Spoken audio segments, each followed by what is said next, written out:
This is the Art of Darkness podcast with Kevin Kautzman. And Brad Kelly. We're a couple of very online writers interested in the dark side of what drives creative people to create against all odds. This show is about art and the people who make it, what it costs them, and what it takes to bring something unique and impactful into the world. Each episode, we excavate the life and work of an artist you might think you know.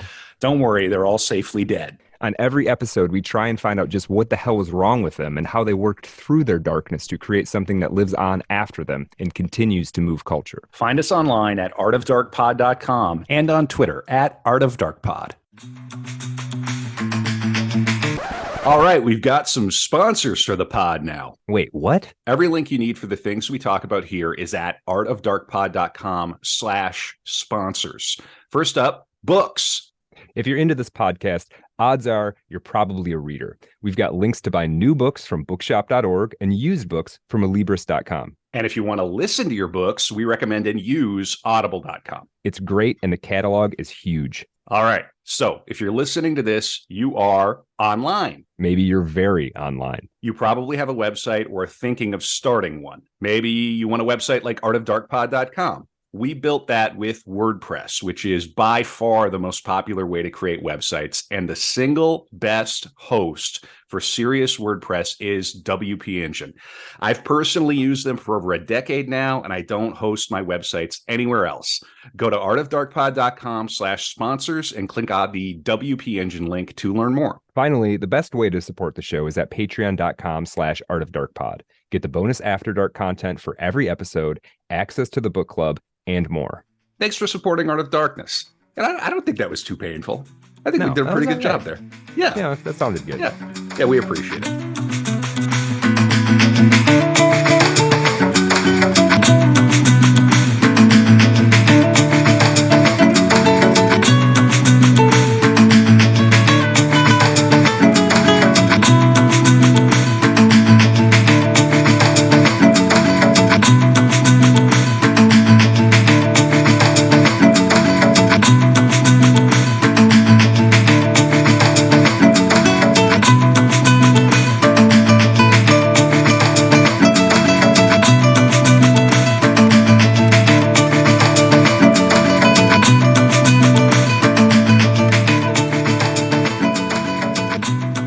So I'm going to read a little bit from thefightcity.com. While Hemingway was indeed on the precipice of emerging as a literary heavyweight, Fitzgerald had already found enviable establishment success and recognition while he had written Gatsby. And given that Hemingway's hypermasculinity was always grounded in fragility, a threat to his supremacy in any regard could prove problematic.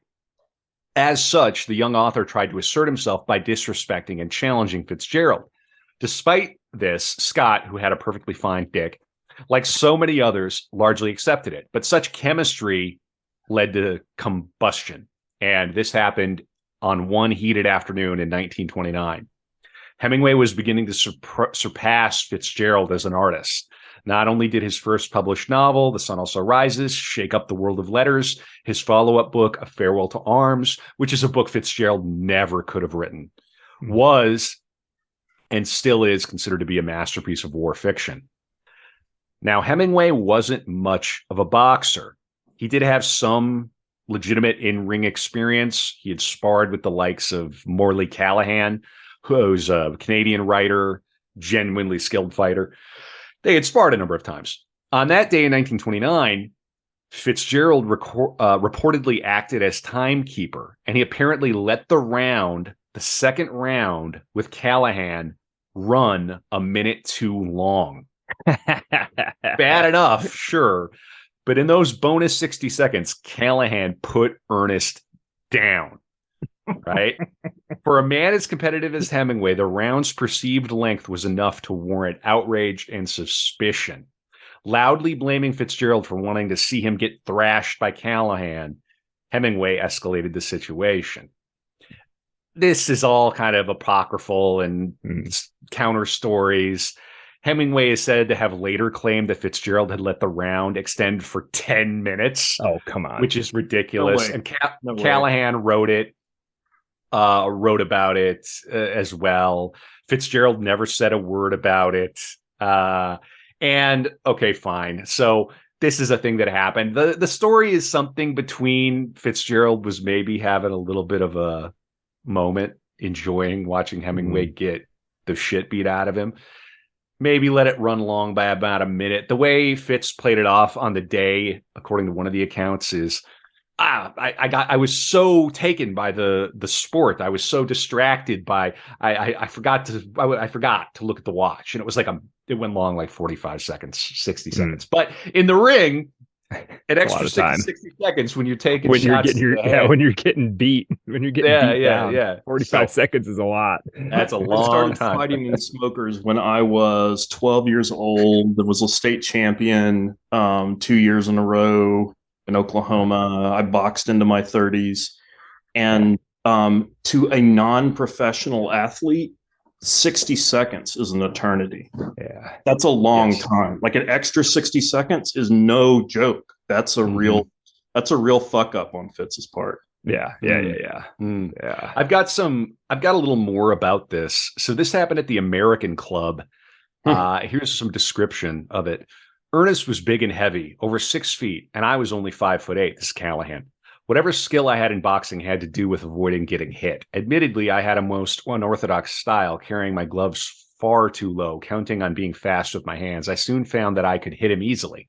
Seeing that I was carrying my left far too low, he would half jab with his left, then try the right, but his timing was way off. He probably had a few pops, too.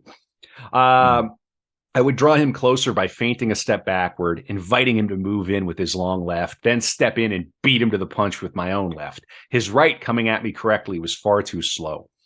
I was catching him on the mouth or jaw. As the round progressed, I became at ease and sure of myself. I could see that, while he may have thought about boxing, dreamed about boxing, consorted with old fighters, and hung around gyms, I had actually done more actual boxing with men who could box a little and weren't just taking exercise or fooling around.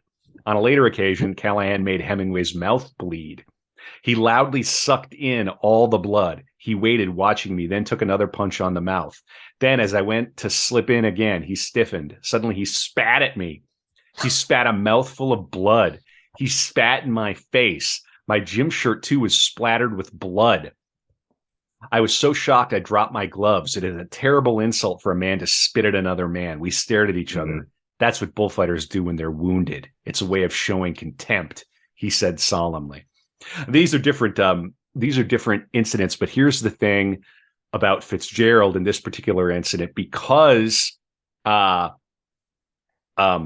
Fitzgerald was there, Hemingway was fighting more recklessly. I think this is a good story. I like this. Yeah. Ernest, this is Callahan again. Ernest got careless. He came in too fast, his left down, and he got smacked on the mouth. His lip began to bleed. Out of the corner of his eye, he may have seen the shocked expression on Scott's face. He came lunging in, swinging more recklessly. Ernest, wiping the blood from his mouth with his glove, and probably made careless with exasperation and embarrassment from having Scott there, came leaping in at me. Stepping in, I beat him to the punch. The timing may have been just right. I caught him on the jaw, spinning him around, and he went down, sprawled out on his back. Shaking his head a little to clear it, he rested a moment on his back. As he rose slowly, I expected him to curse, then laugh. "Oh, my God," said Scott suddenly in a thick Minnesota accent. "I can't. Oh, my God. Oh, my God." No, I'm sure he had anyway. When I looked at him, alarmed, he was shaking his head helplessly. "I let the round go 4 minutes," he said. Oh, my gosh. Ernest yelled and got up. "All right, Scott," Ernest said savagely. "If you want to see me getting the shit knocked out of me, just say so. Only don't say you made a mistake." And he stomped off to the shower room to wipe the blood from his mouth. So this has an echo with the Wallace Stevens incident. Real quick. Tell us about that. Okay, so when Hemingway lived in Key West, and once Wallace Stevens had begun to establish a reputation for himself, Hemingway dropped, I forget who it was. It might have been his daughter off at this party where Stevens was. And so Stevens got really liquored up and started bad-mouthing Hemingway to Hemingway's daughter, right? And so then started saying, all your dad does is write about hunting and fishing, and I'm a bigger guy than he is. I could put him on his ass and this, that, and the other. If I may, if it was Hemingway's daughter, it would have to be Giggy, Must have later been. Gloria, because he only had, I guess, biological boys. But yeah, or it could have been. In any case, Maybe it keep was going. a sister. Yeah, it's not. It was. Yeah, it was no, a this Hemingway is good. I member, like this yeah. because this is the thing about Hemingway. You carry these stories in your pocket, and one person tells it one way. And so anyway, go on. Aaron. Yeah. So Stevens is liquored up. Hemingway comes back to the party to pick up whomever, this younger female family member. And Stevens is strutting around on the lawn, and Hemingway gets out. His daughter, whoever, is crying. And Hemingway's like, Wallace, like, what's going on? And Wallace takes a swing at it. Oh my gosh. And Hemingway like just parries. And it's like, hey, what are you doing? And Stevens takes another poke at Hemingway. Hemingway parries again. And Hemingway's like, I don't want to fight you. Like, what's wrong with you? Like, you're hammered. You're gonna get drunk. You're drunk. And then Stevens basically sucker punches him. And when he sucker punches Hemingway, he breaks his hand on Hemingway's jaw. And then that's pretty legendary. Starts crying, and then Hemingway has to sit with him and help him get sobered up. It was Hemingway's sister who was there. It was Hemingway's sister, right? And so yes, that's right. And so Stevens is like, I'm so sorry. Word of this is going to get out. I'll be done. He works as vice president for Hartford Indemnities and Insurance executive, right? Yeah. He's like, well, listen, I'm not going to tell anybody. There's no need for this to get out. I'm not going to tell anybody about this. So don't worry. We all drink more. I mean, Hemingway's really having a moment, right? He's like, we all drink more than is good for us. And, it's fine. Like, I don't want to damage your reputation, you'll get your hands seen to. Well, Stevens takes a train back to Hartford. And by the time he got to Hartford, he'd already told 15 or 20 people that he'd beat up Ernest Hemingway. Oh. He was the one who he's the reason we know this because he was really feeling himself. That's why poets should never hilarious. Fight fiction writers. I mean, it's just yeah. That's fair enough. Law. That's tremendous. Yeah, 100%. Incredible. I did not have that on my notes. No, I never heard that story. That's wild. A bang up job. I love it. And this is one of the reasons we love Hemingway. Is that the writing is tremendous. The myth is tremendous. The deeper you look, the more you get. Where else? What other podcast gives you what Art of Darkness gives you? None. Nobody. So please consider supporting the podcast. I'd say we're maybe at the halfway point here now. I hope everybody's hanging out, having a good time. You're enjoying the company of Brad Kelly up in Michigan, Aaron Gwyn down south, giving you anecdotes, stories. We're weaving it all together. And I'm Kevin Kautzman in Minnesota. We're not done yet. We're only in Key West. It's only the 1930s. Please support the pod at patreon.com/artofdarkpod. You will not regret it. We make it worth it. All right. And after Stevens broke his hand on Hemingway's jaw, he looked over at the video camera that was right there and he said, like and subscribe. Like and subscribe. Smash that like button. Smash that bell. Smash that like button. Smash for that real. bell. And legitimately, we are on YouTube now. Whether you're into whether you're into looking at our faces or not, get over to YouTube. We have a good time. We're getting those numbers up. We're so close to being able to monetize that, whatever that means. Oh, yeah. Brad and I want to devote as much time as possible to Art of Darkness so we can bring you great guests like Aaron, so we can work on. I mean, my God, this is only half of my stack of books. This is not even the full. I've got so many. Anyway, in any case, a lot of books. Yep, a lot of books. All right, let's get back to Papa. I actually got to be careful here. There's too many of them. All right, very good. Fall over on you and bury you alive. Yeah. Well, it looks like that scene in Ghostbusters. Yeah. No human would stack books this way. Something like that. I love, which I have to. It's getting to the point where I got to mention Ghostbusters regularly on the pod. Yeah. Okay, here we go. So during the 1930s, Hemingway spent his winters in Key West and summers in Wyoming. And I think I already said this. So he loved Wyoming. He found it beautiful. His third child, and the link is Gloria Hemingway. This is the transgender child. Was born a year later in November 12th of 1931 in Kansas City as Gregory, or I think is it Gigi or Gigi? Aaron, have you heard it either way? I think it's Gigi. Hancock Hemingway. I'll call him Gregory. Well, I'll call her Gloria.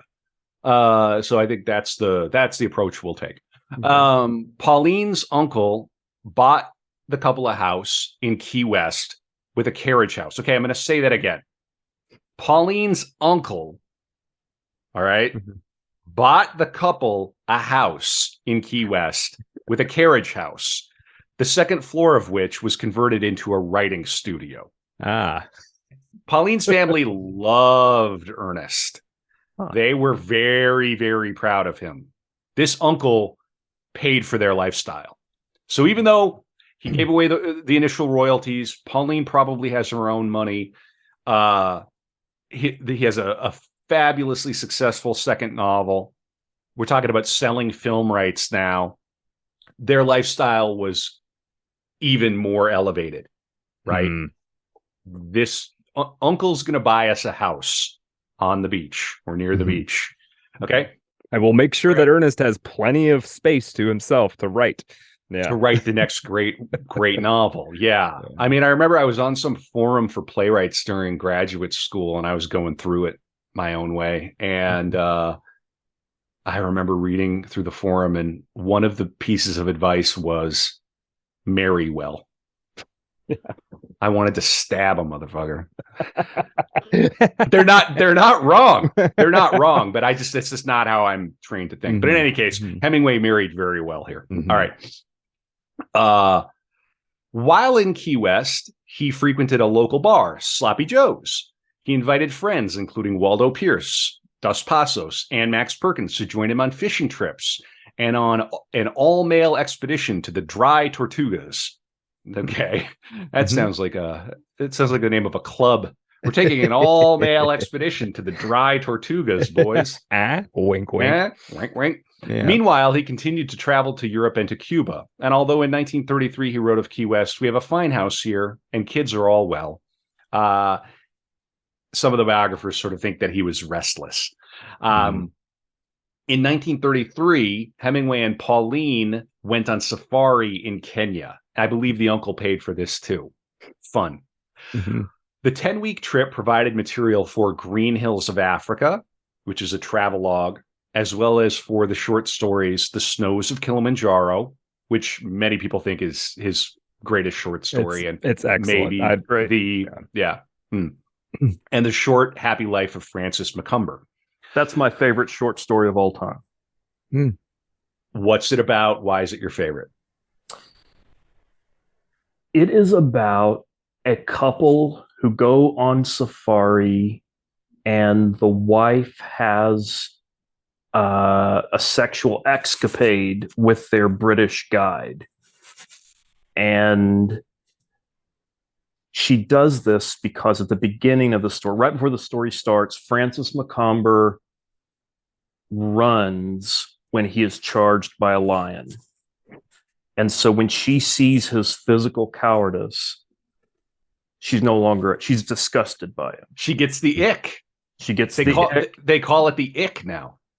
She gets the ick. And then she ends up going to the masculine Bret's tent that night. And then the next day, when Macomber confronts her about it, she just kind of smiles through it. And she's basically like, if you were more of a man, this wouldn't happen. I mean, it's a total you expect the paywall to come down and to see the little Pornhub logo or something. Like it's a total like cuckold fantasy kind of thing, or so it's crazy, right? And so then that day, Macomber goes out alone with the guide, and the guide's just like, listen, man, like you're gonna have to learn to control your business. Like you know, if you were throwing that dick around right, it wouldn't be a problem. And he kind of like takes Macomber to school. And he's like, listen, you know, this happens. Like you don't have to be a coward. And the story is philosophical without being didactic, and says a lot of very uncomfortable, but I believe undeniably true things about romantic relationships between men and women. And Macomber wins back a piece of his courage, maybe wins it for the first time. And at the end of the story, he's charged by a wildebeest, but stands and just keeps shooting. The bullets ricocheting off the wildebeest horn. And then it's ambiguous, but the wife, seeing the wildebeest charge her husband, shoots Macomber in the head. Oh my God. Right? And it's ambiguous whether she does this in kind of retaliation for him recovering his courage.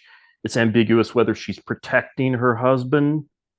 And it ends with this really dark thing where like Wilson is basically like this guy you're supposed to love, like, you know, had a short, happy life. Like he came of age earlier today.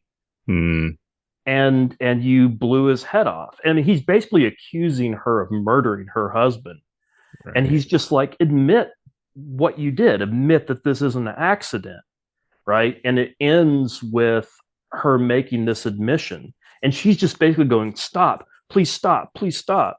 And he's like, just say it. Just say that you did it, that that's the way you do in America. You kill your men. And she says, okay, fine. He goes, good, now I'll stop. And that's the end of the story. Wow. And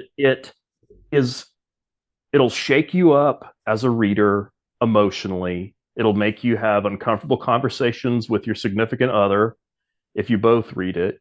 And it is a masterclass of storytelling where the POV goes from Francis Macomber to the wife to the guide, Robert Wilson, to at one point, the lion.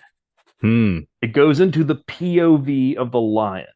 Very cool. It's Hemingway at his most technically brilliant and most bravura.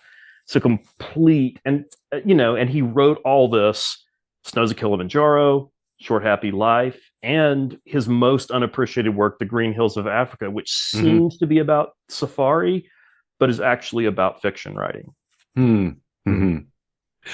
Indeed, and we're going to read the great sentence that's in The Green Hills of Africa, which gives the lie to the idea that he always wrote short, tight sentences. He did not always do that.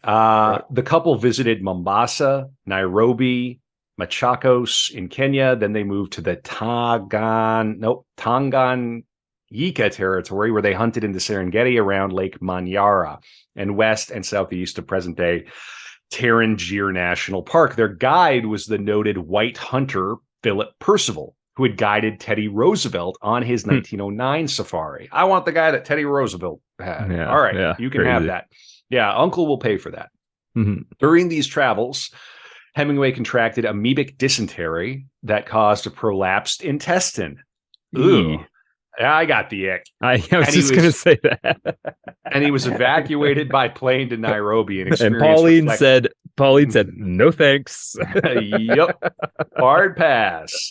And he was evacuated by plane. And then this experience kind of shows up in The Snows of Kilimanjaro, which many think is his finest short story. On his return to Key West in early 1934, he began work on Green Hills of Africa, which is a fine book. I really enjoyed it. I read it a number of years ago, but it's quite good. It got mixed reviews, and it also contains his longest sentence, which I shall read. All good? Yeah, do it. Hit it. Here we go. And this seconds what Gwyn brought up before. It's actually a book about writing. And he's describing the Gulf Stream. That's something I cannot yet define completely, but the feeling comes when you write well and truly of something and know impersonally you have written in that way, and those who are paid to read it and report on it do not like the subject. So they say it is all fake. Yet you know its value absolutely. Or when you do something which people do not consider a serious occupation, and yet you know truly that it is as important and has always been as important as all the things that are in fashion. Or when on the sea you are alone with it and know that this Gulf Stream you are living with, knowing, learning about, and loving has moved as it moves since before man, and that it has gone by the shoreline of that long, beautiful, unhappy island since before Columbus sighted it, and that the things you find out about it and those that have always lived in it are permanent and of value, because that stream will flow as it has flowed after the Indians, after the Spaniards, after the British, after the Americans, and after all the Cubans and all the systems of government. The richness, the poverty, the martyrdom, the sacrifice, and the venality and the cruelty are all gone as the high-piled scow of garbage, bright-colored, white-flecked, ill-smelling, now tilted on its side, spills off its load into the blue water, turning it a pale green to a depth of 4 or 5 fathoms as the load spreads across the surface, the sinkable part going down and the flotsam of palm fronds, corks, bottles, and used electric light globes, seasoned with an occasional condom or a deep floating corset, the torn leaves of a student's exercise book, a well-inflated dog, the occasional rat, the no longer distinguished cat. All this well shepherded by the boats of the garbage pickers who pluck their prizes with long poles, as interested, as intelligent, and as accurate as historians. They have the viewpoint, the stream, with no visible flow. Takes 5 loads of this a day when things are going well in La Habana. And in 10 minutes along the coast, it is as clear and blue and unimpressed as it was ever before the tug hauled out the scow. And the palm fronds of our victories, the worn light bulbs of our discoveries, and the empty condoms of our great loves float with no significance against one single lasting thing: the stream. That's one sentence. Wow. Yeah. Wow. All right. That's amazing. It really is. There's a lot there. We could spend 5 minutes unpacking that. Instead, we're going to move really quickly, in the interest of time, onto the Pilar. It's a boat. Hemingway bought a boat in 1934. And this is where I get out the biography that Gwyn swears by.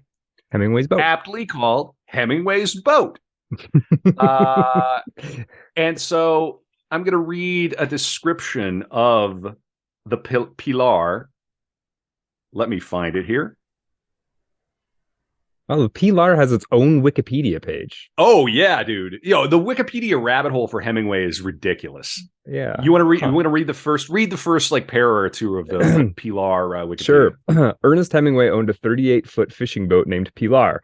It was acquired in April 1934 from Wheeler Shipbuilding in Brooklyn, New York for $7,495. Pilar was a nickname for Hemingway's second wife, Pauline, and also the name of the woman leader of the partisan band in his 1940 novel of the Spanish Civil War, For Whom the Bell Tolls. Hemingway regularly fished off the boat in the waters of Key West, Marquesas, and the Gulf Stream off the Cuban coast. He made 3 trips with the boat to the Bimini Islands, wherein his fishing, drinking, and fighting exploits drew much attention and remain part of the island's history. Yeah. All right, I'm just going to read a few paras from Hemingway's boat.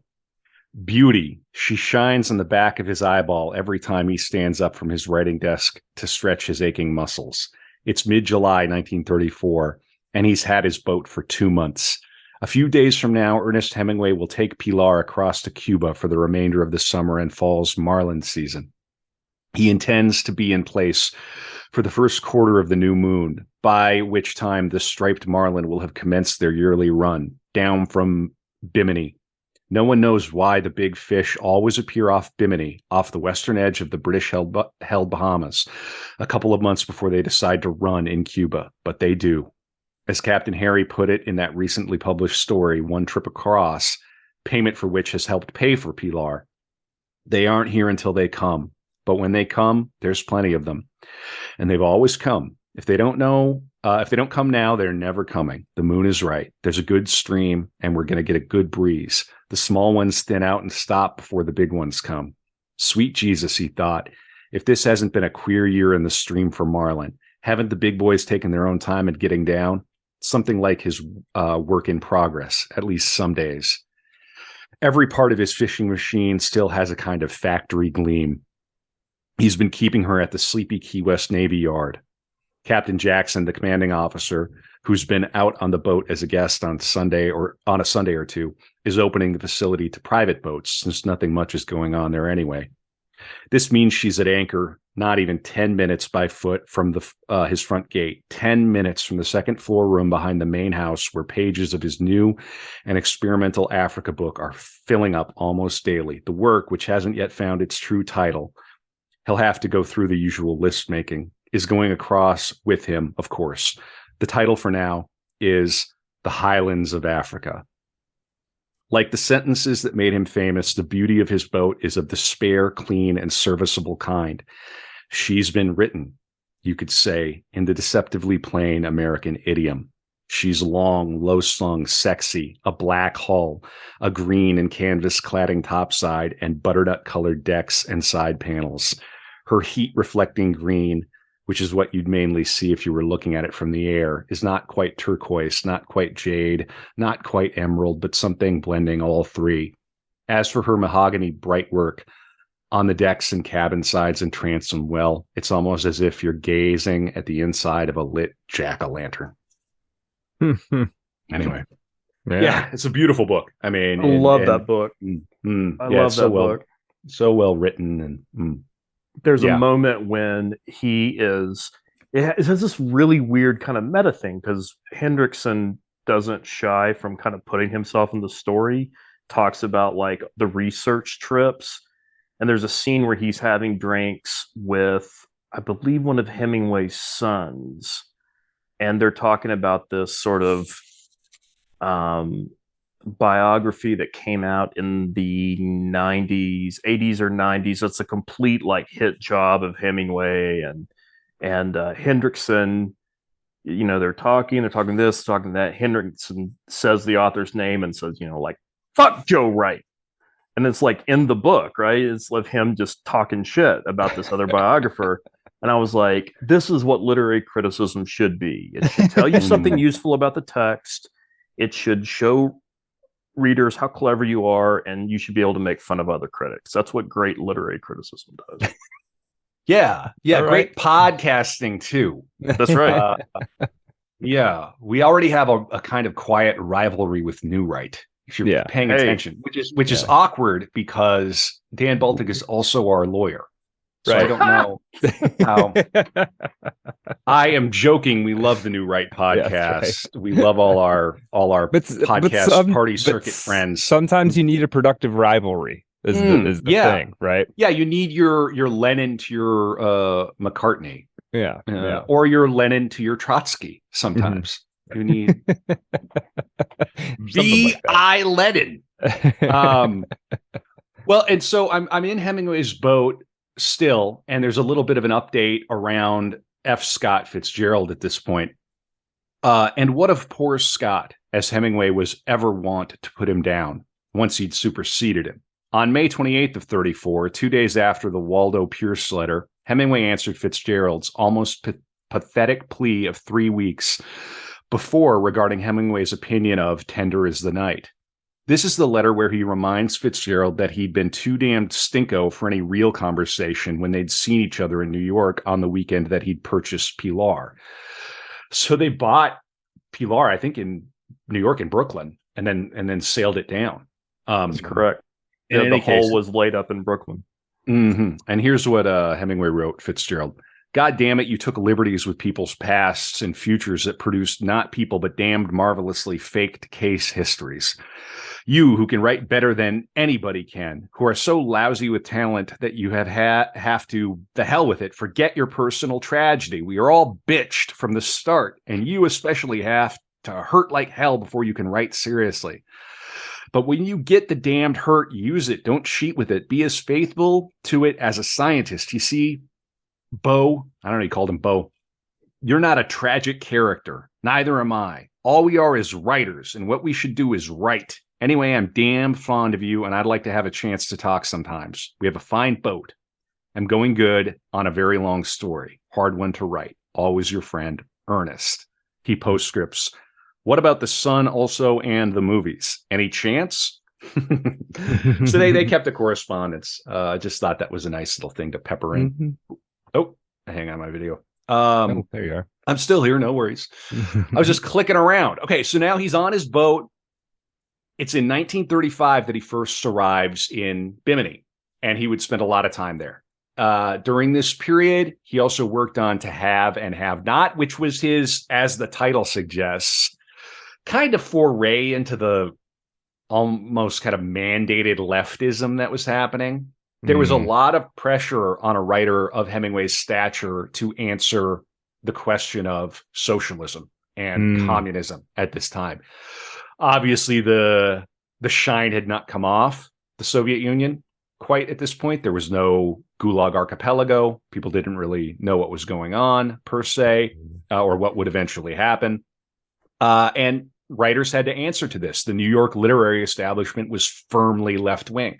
And Hemingway would get a lot of pressure from the left. And so he wrote To Have and Have Not. It was published in 1937. It was the only novel he wrote in the 30s. And it's not... I didn't think of there's that big of a gap, in his putting a novel out. Yeah, interesting.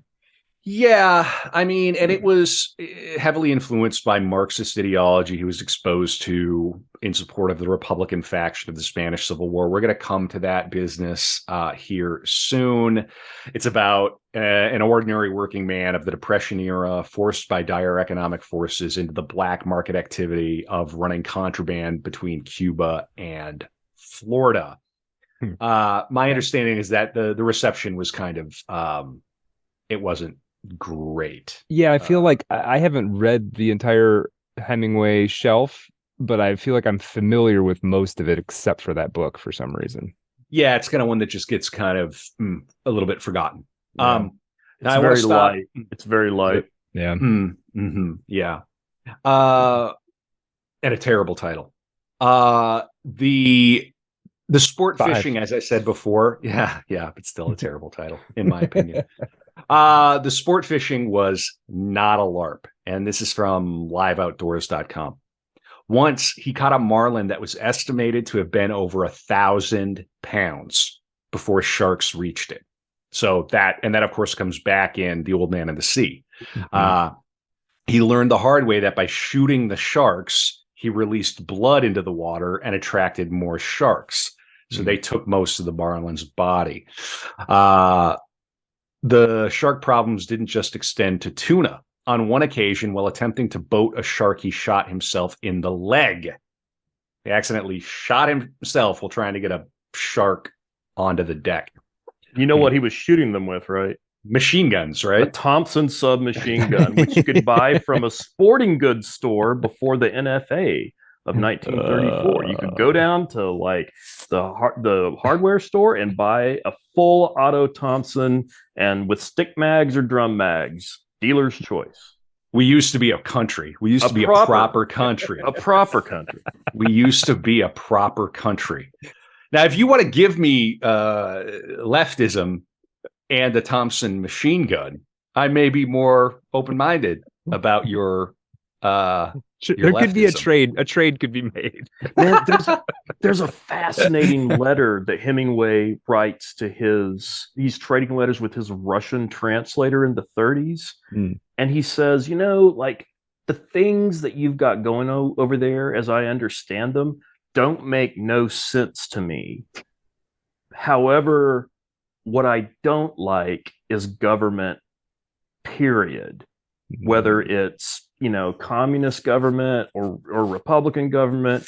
And he says, as a writer, my hand will always be against the government and the government's hand against mine. That's the way it works. That's what Hemingway wrote? That's what Hemingway wrote to his Russian translator. Nice. Okay, what year do you know?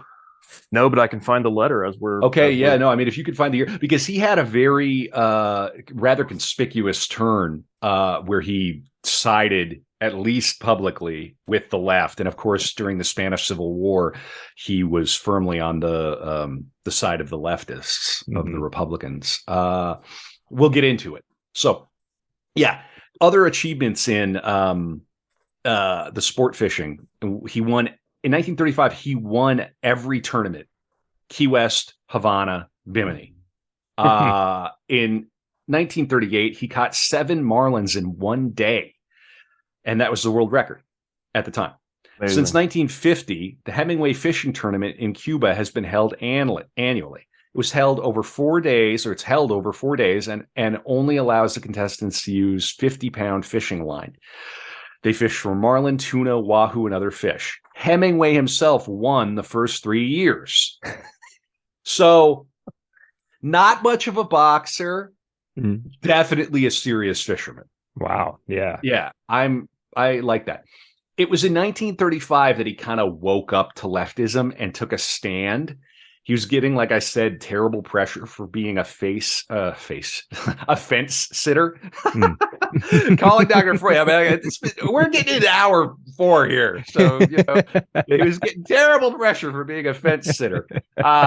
He more or less said, like Gwyn from that letter was, he said, like, I don't give a damn about politics, right? I'm kind of above and outside of it. Really?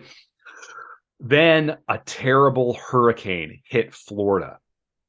And I'm reading from a website called History News Network, but this is where he took Roosevelt's government to task because between 400 and 600 people died in this storm. 265 of them were World War veterans. At the height of the Great Depression, the vets had been sent to build a road on the low-lying islands of the Keys as a part of the Public Works for Veterans program. While working, they were housed in inadequate tent-like structures provided by the Roosevelt administration. They were not evacuated when there was a hurricane warning. And Hemingway wrote, he was contacted by the editors of New Masses, which I assume is like literally a communist paper, New Masses. Like it. Yeah. To write an account of the storm from an insider's perspective, he wrote an article called "Who Murdered the Vets?" a firsthand report on the Florida hurricane, which was published in September of 1935, just weeks after the event. Although billed as a personal account, in reality, it was an outraged demand for accountability for the needless death of the veterans. And he led with, whom did they annoy and to whom was their possible presences a political danger? Hemingway asked. Who sent them down to the Florida Keys and left them there in hurricane months? The writer of this article lives a long way from Washington and would not know the answers to those questions. But he does know that wealthy people, yachtsmen, fishermen, such as President Hoover and President Roosevelt, do not come to the Florida Keys in hurricane months. There is a known danger to property, but veterans, especially the bonus marching variety of veterans, are not property. They are only human beings, unsuccessful human beings, and all they have to lose is their lives. They are doing coolie labor for a top wage of $45 a month, and they have been put down on the Florida Keys where they can't make trouble. It is hurricane months, sure, but if anything comes up, you can always evacuate them, can't you? And it goes on. He actually went, and this is his description of what they found. The railroad embankment was gone, and the men who had cowered behind it, and finally, when the water came, clung to the rails, were all gone with it. You can find them face down and face up in the mangroves. The biggest bunch of the dead were in the tangled, always green, but now brown mangroves behind the tanks, cars, and the water towers. They hung on there in shelter until the wind and the rising water carried them away. He was pissed. And he accused them of manslaughter. And that was a bit of a coming out moment for him. And now we're going to get into the Spanish Civil War. All right. So, and wife number 3, Martha Gellhorn. Come on down. You're next. Come on down. You're the next contestant on Hemingway's Wife. And Martha of the 4 is the standout. She was half Jewish. The surname Gellhorn, I think, is a Jewish name. She herself was a journalist and a novelist. She, in college, had a picture of Hemingway in her dorm room. And this is another one of those moments where it's like you hear one thing, you hear another thing. Some people say she met him by chance at Sloppy Joe's in Key West. Others say she kind of went looking for him. He wasn't hard to find. So let's get into it. I just found the letter. I just found the document. What year? Does it say what year? This is 1939 to his translator, Ivan Kashkin. Okay. Well, interesting that he would say that. Do you want to read it? Or I want to read part of it. All right. I'm going to top off my water. I am listening. Top off that water. So he's describing a lot about what he saw in Spain during the Spanish Civil War. And then he comes out of that and says, well, this is enough nonsense. I'd like to see you, and I would like to come to the USSR. But what I have to do now is write. As long as there is a war, you always think perhaps you will be killed, so you have nothing to worry about. But now I am not killed, so I have to work. And as you have no doubt discovered, living is much more difficult and complicated than dying, and it is just as hard as ever to write. I would be glad to write for nothing, but if no one paid you, you would starve. I could make much money by going to Hollywood or by writing shit, but I am going to keep writing as well as I can and as truly as I can until I die, and I hope I never die. Have been working over in Cuba where I could get away from letters, telegrams, appeals, etc., and really work. Been doing good. So long and good luck. I appreciate your care and integrity in the translations very much. Give my best regards to all the comrades who work on the stuff. Comrade is a word I know quite a lot more about than when I first wrote you. But you know something funny? The only thing you have to do entirely by yourself and that no one alive can help you with, no matter how much they want to, except by leaving you alone, is to write.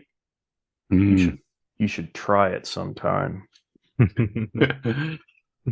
Nice.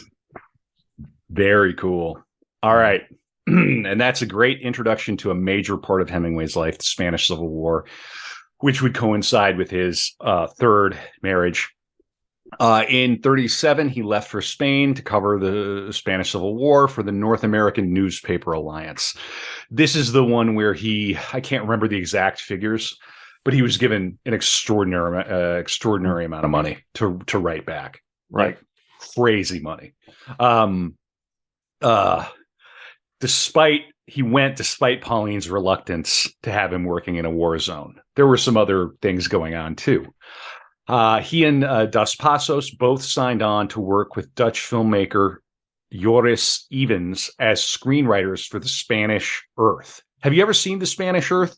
I have. It's a piece of propaganda. It's a propaganda film. 100%. And it was it narrated by Orson Welles? But it was re-recorded by Hemingway. That's right. It was re-recorded by Hemingway with his narration and shown to FDR at the White House. Right, because Gellhorn was friends with Eleanor Roosevelt. Correct. Yeah. So, and we're going to get to it. Okay. And, if you want to hear Hemingway's voice and a little bit of commie propaganda, you can go find, if you need a palate cleanse after this episode, go listen to The Spanish Earth. You can hear his voice. It's interesting. By the way, Yes. No, go ahead. I'm sorry. Go ahead. No, go ahead. not at all. Please. So, in any case, Dos Passos left the project after his friend Jose Robles, who was both his friend and his translator, was executed, and that caused a rift between the two writers. You can about imagine, if your friend is executed and you don't share the same opinions about the execution, that's going to cause a bit of a bit of contention. Yeah, so in early 1937, he was on, this fellow Robles was on the side of the Republicans. The American left-wing journalist Josephine Herbst, then on a visit to the Civil War front, found out that he had been arrested and shot as an alleged spy for Francoists for the right, and conveyed this information to Hemingway and Dos Passos, who were in Madrid. The exact circumstances of his death were never clarified, and the charge of his having spied for the Nationalists was doubted. Rather, it was suggested that he was among many other left-wingers. For example, Andres Nin, not Anais Nin, Andres Nin, killed by Soviet NKVD agents led by Alexander Orlov for their independent stance at the time. So it's all muddy. You don't know who's coming attractions, people. If we don't get things right, we gotta come together, because it can get real gnarly. People start disappearing at night. You don't know why. He made a podcast with that Aaron Gwyn character. Yeah. And by the way, I found the passage from the letter I was trying to reference earlier. Same translator, Ivan Koshkin. This is 19th August 1935, 4 years before the other letter. And this speaks to exactly what you're saying, Kevin. Hemingway, everyone tries to frighten you now by saying or writing that if one does not become a communist or have a Marxist viewpoint, one will have no friends and be left alone. Sound familiar? Nothing changes. They seem to think that to be alone is something dreadful, or that to not have friends is to be feared. I would rather have one honest enemy than most of the friends I've had. I cannot be a communist now because I believe in one thing: liberty. First, I would look after myself and do my work. Then I would care for my family. Then I would help my neighbor. But the state I care nothing for. All the state has ever meant to me is unjust taxation. I have never asked anything from it. Maybe you guys have a better state, but I would have to see it to believe it. And I would not know then, because I do not speak Russian. I believe in the absolute minimum of government. In whatever time I had been born, I would have taken care of myself if I were not killed. A writer knows no allegiance to any government. If he's a good writer, he will never like the government he lives under. His hand should be against it, and its hand will always be against him. The minute anyone knows any bureaucracy well enough, he will hate it, because the minute it passes a certain size, it must be unjust, based, and him-pilled. Base department. I just got a Google alert that they took Hemingway out of the Roald Dahl stuff now. No. This is before his conversion and before he wrote For Whom the Bell Tolls, the great. But when he wrote, he would get trouble from the left for Whom the Bell Tolls, because it shows some sympathy to the fascists. So, and it shows that the left engaged in war crimes. And, Hemingway had a much darker view of all that business. Anyway, sorry. Go ahead. No, very good. Great. Yeah, very good. But I love that letter so much. Yes, so do I. Yes. And that was before his sort of public conversion. That's right. But I don't doubt that, kind of lurking under the surface, he probably retained a kind of, if you come to that conclusion as an adult person, you don't just suddenly, that never leaves you. That's right. Is what I would say. Okay. Agree. All right. So let's get on with this. Hemingway, who was joined in Spain by journalist and writer Martha Gellhorn, whom he had met in Key West a year earlier. He was joined in Spain. Like Hadley, Gellhorn was a St. Louis native, and like Pauline, she had worked for Vogue in Paris. Of Martha, one of the biographers explains, she never catered to him the way the other women did. Martha is the odd bird out of the four wives. In July of much more his equal. In July of 1937, he attended the Second International Writers' Congress, the purpose of which was to discuss the attitude of intellectuals to the war, held in Valencia, Barcelona, and Madrid. And other writers attended it, including Pablo Neruda. Late in 1937, while in Madrid with Gellhorn, Hemingway wrote his only play, The Fifth Column, as the city was being bombarded by Francoist forces. He returns to Key West. He returned to Key West for a few months, then came back to Spain twice in 1938, where he was present at the Battle of the Ebro, the last Republican stand, and he was among the British and American journalists who were some of the last to leave the battle as they crossed the river. Now, if you want to see a little more about this, and I don't know how much of it is accurate or how much of it is a little bit of narrative license, the Hemingway and Gellhorn covers all of this. The implication is, and what I read and what I learned in these documentaries I watched, is that they kind of had a working affair while they were abroad, Gellhorn and Hemingway. And there is a sweet kind of irony to this, because Gellhorn does to Pauline what Pauline did to Hadley. And there's an awareness of this and a bit of a kind of a bitterness about it on all sides. So he's over in Spain, shoulder to shoulder with Gellhorn, and they're now sleeping together. All right, let's keep going. This is, and we're coming up to the point where he and Gellhorn get together and they set up life in Cuba. Partly because the impression I get is that, like, and it even came out in one of those letters, Gwyn, in Key West, he couldn't get privacy. Like, he had to build a wall around his place in Key West. Like, his fame was starting to reach a point where it's like people were making pilgrimages down to Key West. There's even a book I have. We're not going to go down this rabbit hole, but there's this character, Arnold Samuelson, who wrote a book called With Hemingway.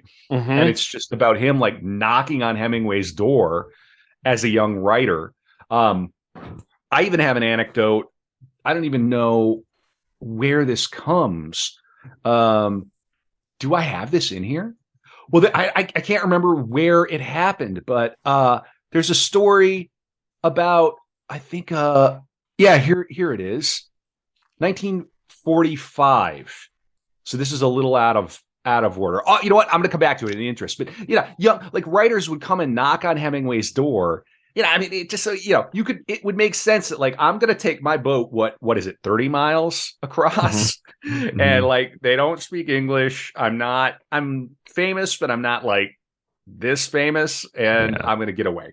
So he and Gellhorn kind of set up shop in Cuba, but he's still with Pauline at this point. So we got to get through another one of these messy divorces. So let me get to it here. I'm looking through my notes. Oh my God, there's so much. We're doing great, boys. We're doing it. Okay. Good. Yeah. So in early 1939, Hemingway crossed to Cuba and he went to live in a hotel in Havana. And this was the separation phase of a slow and painful split from Pauline, which began when Hemingway met Gellhorn. Gellhorn joined him in Cuba, and they rented the Finca Vigia, the lookout farm, the La Finca. And it was a 15-acre property, 15 miles from Havana. And I think she rented it, and then he bought it. Pauline and the children left Hemingway that summer after the family was reunited during a visit to Wyoming. When the divorce from Pauline was finalized, he and Gellhorn were married on November 20th, 1940 in Cheyenne, Wyoming. And I think it was like 17 days later. That might have been the first divorce. And it didn't, there was very little, time in between. He knew what he was going to do. Here again, Hemingway's lined up his next kind of the person who's going to sleep with him at night, right? Because he can't sleep alone at night. He's still, he's drinking himself to sleep. You'll find out when it gets to a point where there's not a woman around, like, the only way he can sleep is drinking himself to sleep. And now we've got a case where Hemingway himself is independently wealthy, doesn't need Pfeiffer's money. And it's like, well, now I'm going to get a woman who's my equal, who is a novelist herself, who knows the president, right? Who can literally writes letters to the first lady. Yeah. So now Hemingway's, and he's just finding what he wants. Younger, I believe, you know, I mean, so the whole thing. Power couple. A little bit. Yeah. But also like probably Hemingway here is just looking a little bit for like the next thing. And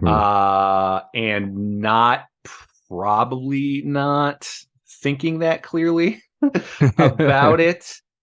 Do you know? Yeah. She was nine years younger than him. That's significant, but not, age gap. Yeah. Problem. Right. Yeah. Oh, we're getting to the age gap. Ew. Oh, it's coming. It's coming. In any case, and Gellhorn, by the way, is worth her own episode. And we may one day do an episode for her. It's degrading to any of these women to sort of only go, oh, it's a Hemingway wife. Like, I'm being a little bit tongue in cheek with that. Sure. These women all had their own lives. They all had their own, careers and all the rest of it. Particularly Gellhorn. And Gellhorn would be the one who kind of would get out first. Oh, really? Okay. Oh, yeah. So very interesting story. Okay. All right.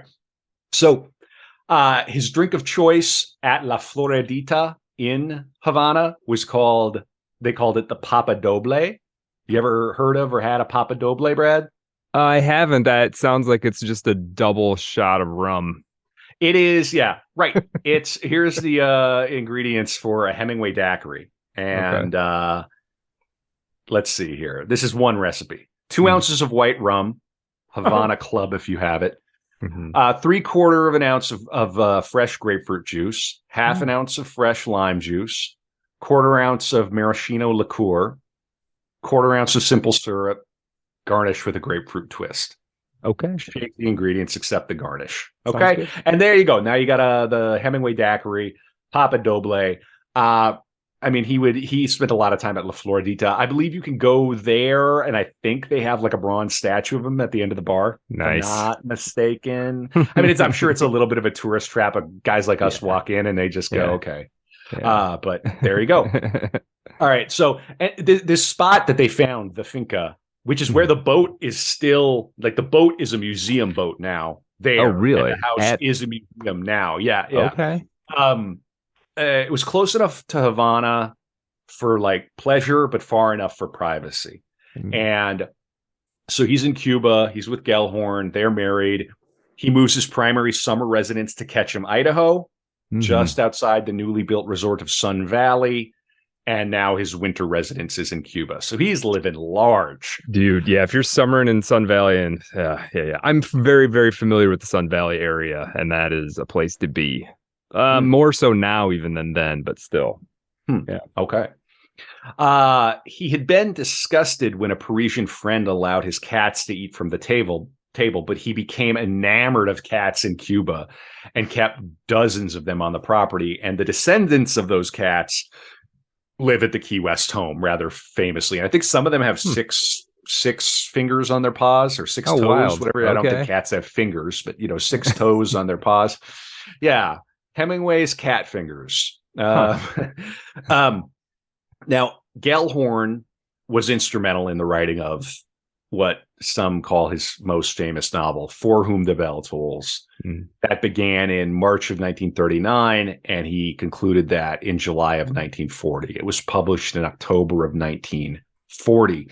Gwyn, do you have something to say about For Whom the Bell Tolls? I like it. It's a tremendous novel. It really is. I think the first 200 pages are very strong. There is some meandering for me in the middle, and then it has one of the best endings of American literature. And it's all about these guerrilla fighters for the left who are trying to blow up a bridge, and then this man sacrifices himself for this kind of almost like futile mission. Yes. Yeah. And for this woman he loves. Yeah. Yep. It sold. It got mixed reviews. The New York Times raved about it. Only Gone with the Wind sold faster. Whoa. And I think it got like a book club, right? Like Absolutely. every reading person in America, like, have you read For Whom the Bell Tolls? I know we joked about with the Thompson submachine gun, we used to have a proper country, but now I'm saying it in like unironically. We used to be a proper country. Right. Like guys at the bowling alley you'd sign up for the Book of the Month Club and you'd maybe have a look at the Hemingway book. I mean, it was a thing. Yeah. Like I mentioned, Marxists attacked it because it wasn't totally polemical. It wasn't perfect. It wasn't exactly matching. Again, nothing changes. And so great. He has a huge success. He's king of the American letters. I mean, he's king of American letters. Now his pattern was to move. His pattern when working on this was to move around. He wrote For Whom the Bell Tolls in Cuba, Wyoming, and Sun Valley. Became a Book of the Month Club choice. Sold 500,000 copies within months, and was nominated for a Pulitzer Prize. And in the words of Myers, triumphantly reestablished Hemingway's literary reputation. So he comes back from an iffy decade. People aren't really loving Green Hills of Africa. I don't think he produced a bunch of short stories or anything. You know, that one novel. To Have and Have Not, which is kind of hacky. And now he's back on top. Yeah. So Gellhorn and Hemingway kind of had like a honeymoon in China because she went on assignment for Collier's magazine. He went with her. He sent dispatches for a newspaper, PM. He disliked China. Now, a 2009 book suggests during that period, he may have been recruited to work for Soviet intelligence under the name Agent Argo. And we're going to talk about this on the After Dark. I know Gwyn has some research. That is for Patreon members. We'll do another 30 plus minutes after this episode. Patreon.com/artofdarkpod. They first made contact, NKVD first made contact with him while he was covering the Spanish Civil War in Spain. Stalin is supplying the guerrillas, which you know, they were the legitimate Republican government, to fight against Franco's fascistas. Hitler's supplying Franco, Mussolini's supplying Franco, Stalin is, so it's a proxy war. I know we don't fight those anymore. No, that's never happened. That's the only one that's ever happened. Yep. All right. So they returned. Well, that very good. They returned to Cuba before the declaration of war by the United States that December. And we're getting into World War II, I mean. And he convinced the Cuban government to help him refit the Pilar, which he intended to use to ambush German submarines off the coast of Cuba. Amazing. And this really happened. All right. So, okay. On that trip to China, there was a visit to Pearl Harbor, and he worried aloud that all of the neat ships in a row might draw the Japanese to attack. Oh, he really? kind of the people who were with it kind of knew America's going to get drawn into this war. Like he kind of predicted it. So World War II kicks off. War is declared. You know, the U.S. finally enters the war. I mean, World War II is kind of going on, right? But now the United States is drawn in. And U-boats, people kind of don't know this or kind of forget this, that like U-boats sank, German U-boats, 360 merchant vessels like in the Caribbean and on the eastern seaboard. There was a blackout all along the eastern seaboard because, you know, you couldn't present lights. The United States couldn't have, like, there was a complete like blackout. So the German U-boats couldn't target, you know, infrastructure along the shore.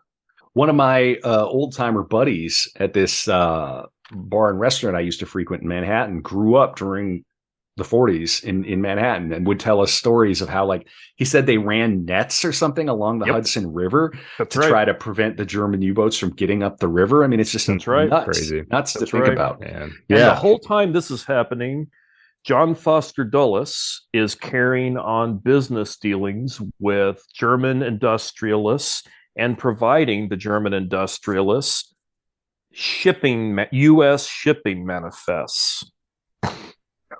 Why is he doing that? Well, yeah, at least we just, at least he has gone down in history. We've forgotten about him completely. We haven't named any major airports or after anything him after him. He was doing this so he could keep up relationships with the German industrialists that he was making money off of.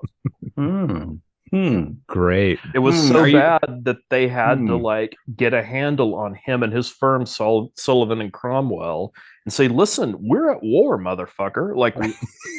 Would you stop? Doing? Would you stop, you asshole?" Yeah. Wow. Wild. I didn't know that. I honestly didn't know that. That's crazy. That is the single to date greatest asterisk footnote we've ever had on Art of Darkness. So Aaron, you were insane. just feeling it.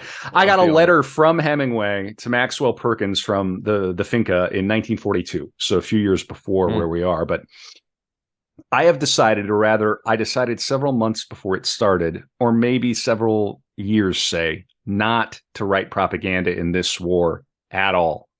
I'm willing to go to it, and will send my kids to it, and will give what money I have to it. But I want to write just what I believe all the way through it and after it. It was the writers in the last war who wrote propaganda that finished themselves off that way. There is plenty of stuff that you believe absolutely that you can write, which is useful enough without having to write propaganda.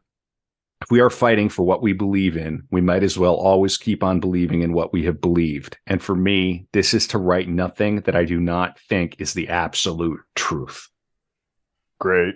Well, that's him going into World War II. I mean, and that was his motto, right? All you have to do, or one of his writing truisms, don't write up until the point where you know the story. Write just until you know what's going to happen next. Right? So know what's going to happen next before you put the pen down or you close the typewriter. And he said the next morning, all you have to do is write one true sentence. Write the truest sentence you know. And it worked for him. He got a lot of good writing done. But anyway, so I wanted to share that bit about his kind of his attitude going into World War II. I think he kind of was left with a bit of a sour taste in his mouth. It doesn't help when your side loses the war, right? The Spanish Civil War is a fascinating bit of history if you care to read about it. All right, so let's see. Hemingway, in fact, helped patrol around Cuba and the shipping lanes. He gathered what he called his hooligan navy. There was an ex-Marine. There were millionaires. There were high-lie players. They thought they were going to lure a U-boat to the surface. And the United States government supplied him with weaponry and communications and unlimited gasoline during a time of strict rations. They gave them crates of hand grenades. Yes, really? Crates of hand grenades. Crates of hand grenades. His half-assed plan was he was going to lure a U-boat to the surface, pretend to surrender, and then they would start chucking hand grenades like LeBron sinking threes into the open manhole of Steph Curry. U-boat. Steph Curry. Steph Curry. Yeah. Steph Currying grenades. It's so dumb. It's so dumb. It's Thankfully, so it never happened. Right. Yeah. So in all this time, I mean, this is kind of, and this was Gellhorn's thought on it, was this is just you and your buddies avoiding this war, having something to say, right? Because you're men, you're big tough men, and you're out there drinking. Of course. This is a LARP, isn't it, Ernest? You don't really want to work this war the way that I'm going to. You just want to be on your boat and party with your buddies and feel like a big hero. I would hunt U-boats that way with both you guys anytime. Yeah, it sounds awesome. Sounds awesome. That sounds an awesome way to spend a couple of years with you, man. Okay. You know what? I can speak with the Germans when they capture us, Gwyn. Okay, you do that. There you go. Yeah, we'll yeah. keep the rum flowing. We'll get some big cigars. Yeah, I'll good. polish When we the hand inevitably grenades. get captured. Yeah. Yeah, very good. That's Um, mañana, Kevin. That's yeah, mañana. We worry about that. Yeah. Very good. Very good. Well, so this is the point where I say, well, okay, so they only once, and I think we're talking about like years here, months and months. They only once spotted a submarine, but it was too fast and far away to catch. Of course. He called it a Seaborn comic strip. Now, Martha was never going to be a Hemingway wife the way the other three were. And he was drinking a lot, and he was having scotch and soda at 10 a.m. She was very, it's a little early. It's a little early. Standing on the bow of the ship with a machine gun, just. It certainly paints a picture, man. Like, you guys living a life. There was verbal abuse. Oh. They were together off and on for 7 years, 3 as husband and wife. They were better at war. They were better out in the field reporting, but together, like domestically, they were not good. And it escalated. There was one night where he was shit-faced in Havana, probably drinking at La Floridita. She didn't want him to drive, and she wanted to drive, and he slapped her. And I think she drove the car into the ditch, or like he did. Like, so anyway, the car ended up in the ditch, and it was a bad fucking scene. So drunk driving, not good. Gellhorn wanted to cover the war. She left to England without him to report for Collier's. This is the kind of woman we're talking about, by the way. Like, she was real writer. She was a real journalist. She's a real article. Yeah. Mm-hmm. And again, deserves her own episode at some point, and perhaps we will. And yeah, he fell into a depression. She's busy covering the Italian front. He's sending her angry cables. Are you a war correspondent or wife in my bed?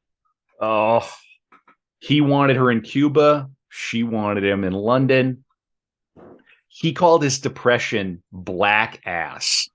Love it. And as I've said, I might call this episode Ernest Hemingway's black ass. That might not come off well. That might not saying that aloud, I probably have to like. Yeah. You know what? I'm gonna back that ass up. I like the double entendre, but that one. Yeah, that one might not pass muster. Yeah. But that's what he called his depression. He called it his black ass.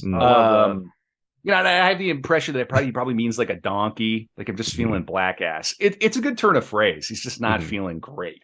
He would drink himself to sleep. And he wrote, I am sick, lonely, like somebody with their heart cut out. Which is sad. Man, he needed women. Like, he needed women so much. He needed women, you know, in a way that some men do, some men don't, but he deeply needed that affection and that support. Yeah, 100%. Yeah, he was not. This is the point. This is the turn in the episode where I find myself doing the thing that I do with so many of our subjects, and frankly, a lot of the people we haven't covered yet, where I look at a life and I go, how can you not get it together? Right. And I understand that from the outside, that's easy to do. And I know people have looked at my life at times and probably had not in this sort of biographical, historical way, right? But you know somebody well, you go, oh, that guy's got to get his act together, right? I'm sure you all have experienced something similar, right? Yeah. But you look at a life like Hemingway where you go, you have everything. Yeah. You have everything. Beautiful women. You know, a beautiful journalist wife. Tremendous success at a career that almost no one succeeds at. Like, and kind of early too, right? I mean, very early. Very early. He's hitting a double at least on the first at bat. I mean, and you want to, and this is not a kill shot, but you want to go and grab him and go, put the bottle down. Right. Put the bottle down. But can you imagine hello, my name's Ernest and I'm an alcoholic. You can't, it doesn't, it would never compute. Amazing. There's just no chance. In any case, so she returns in 1944 to Cuba, but there's no saving this relationship. He would bully and snarl and mock her. He'd call her insane, selfish. She attacked his drinking and his cowardice. Oof. She said, "You owe it to yourself to be there on D-Day." And he said, "History doesn't concern me." She was going to go back to London for D-Day with him or not. At the end, he relented because they planned D-Day for a while. Everybody knew D-Day was coming. Yeah. He finally agreed to go, and he said, "Just feel like old horse. Good sound, but old being saddled again to do the old jumps." Then they have a breakup. She said, I mean, they're kind of going through it all the time. She would say about this, "I only want to be alone. I want to be myself alone and free. I want my own name back most violently, as if getting it back would give me some of myself." He arrived in London 11 days before Gellhorn and met Mary Walsh. Come on down. You're the fourth and final Hemingway wife. I got a feeling this one's going to work out. Yeah. This is true love. This one's true love. This is the one. This is the one. She was born in Walker, Minnesota. Oh, she was the daughter of a lumberman. She was born in 1908, so roughly the same age as Gellhorn. She was married when she met Ernest. All right, let's get into it. He literally never moves on. The relationship doesn't end until he's met another one. He's got another one on This the is line. never a man who was like, "Oh, things were good with Hadley, and then I met Pauline, and then I was sleeping with Pauline, and maybe I shouldn't have, but maybe if I pause to think about it, it means that I wasn't happy with Hadley, so maybe I need to take a break." No, yeah, maybe I need to just cool. Figure out what my deal is with all this, and he was never sitting around reading Jordan Peterson's 12 Rules for Life, trying to figure out how to day game. I mean, it was never. Is that JBP's new book? No. Oh, that'd be amazing. Peterson just writes a book about being a pickup artist. You're like, oh my gosh! You're like, he stepped into the breach. Andrew Tate. Yeah.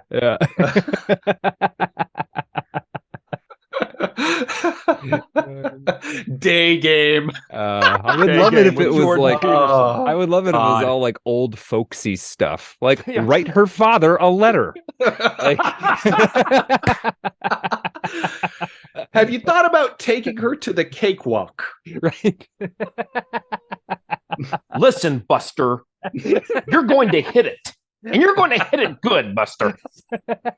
It's Bucko. It's Bucko. It's Bucko. Listen here, Bucko. You're gonna wait until marriage. Right. Yeah. Tremendous. Tremendous. Yeah. Amazing. Oh goodness. We have so much fun on Art of Darkness, don't we? So he meets Mary. She's writing for, oh God, what was it? Collier's. It's Collier's. No. No. You're right. You're right. I'll have it here. Let's see. Who is she writing for? Oh, I had it just now. Let's see. Oh, Time Magazine. A little magazine called Time Magazine. Yeah. So Mary has a career of her own as well. He became infatuated. All it took was 11 days. He's in London before Gellhorn meets him, and he's already started this infatuation with Mary. Right. They ran off the road together, and he got concussion number 3 during a blackout. His limo driver or his driver drove them off the road. He hit his head and ended up in the hospiil with that. Yes. And I'll tell the story. And that's sort of that was a big moment for Gellhorn. So all of this happens. But first, Gellhorn had to cross the Atlantic in a ship filled with explosives because Hemingway refused to help her get a press pass on a plane. Okay? What? Great. So she arrives in London to find him hospitalized with a concussion from a car accident. What is that, number 3? The big one, number 3? Yeah. Yep. He was hanging out, and Mary was there, and he had like bandages over his head and everything, and he was drinking and he was holding forth, and she just thought it was a ridiculous way to behave. And it didn't even really matter because, well, she was like, you're a bully. She told him she was through, absolutely finished. He had asked Mary Welsh to marry him in their 3rd meeting. All right. Wow. Oh my God. I mean, this guy is in a constant state of being half pickled, too. Right. He's right. pickled That's by right. noon. Yeah, most it's of the not, time dear, will you marry me? It's, we should get married. now. We should- Married. and I'm sorry, he's still very handsome, in his Mhm. prime, built, Yeah. he's broad shoulders, the most famous living writer in the language. And Yeah. marry me, well, you got to be a little bit Yeah. like, Heck yeah, geez. man. I can make, I mean, what's that Kanye line? I got to make your life real interesting. Like, it's something like that. Right. Yeah, this is a kill shot for a lot of stuff. Your life is going to get real different real fast if somebody like Hemingway proposes. Yeah. All right. Hemingway accompanied the troops to the Normandy landings wearing a large head bandage. He was considered precious cargo and not allowed ashore. He was on a landing craft within sight of Omaha Beach before it came under enemy fire and it turned back. He wrote in Collier's that he could see the 1st, 2nd, 3rd, 4th, and 5th waves of landing troops lay where they had fallen, looking like so many heavily laden bundles on the flat, pebbly stretch between the sea and first cover.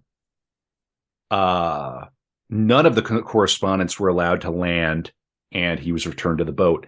I believe Gellhorn managed to get ashore and was involved, with some of the early like nurses. Like she hid on like a hospital ship. So after the action, she got ashore and actually helped the wave of the first responders to come ashore. So she outdid him. She outdid him there.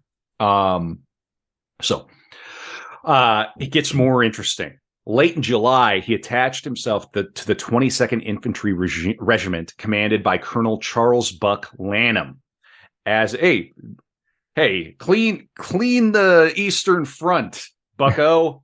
Right. Charles Buck Lanham, as it drove toward Paris, and Hemingway became de facto leader to a small band of village militia in Rambouillet outside of Paris.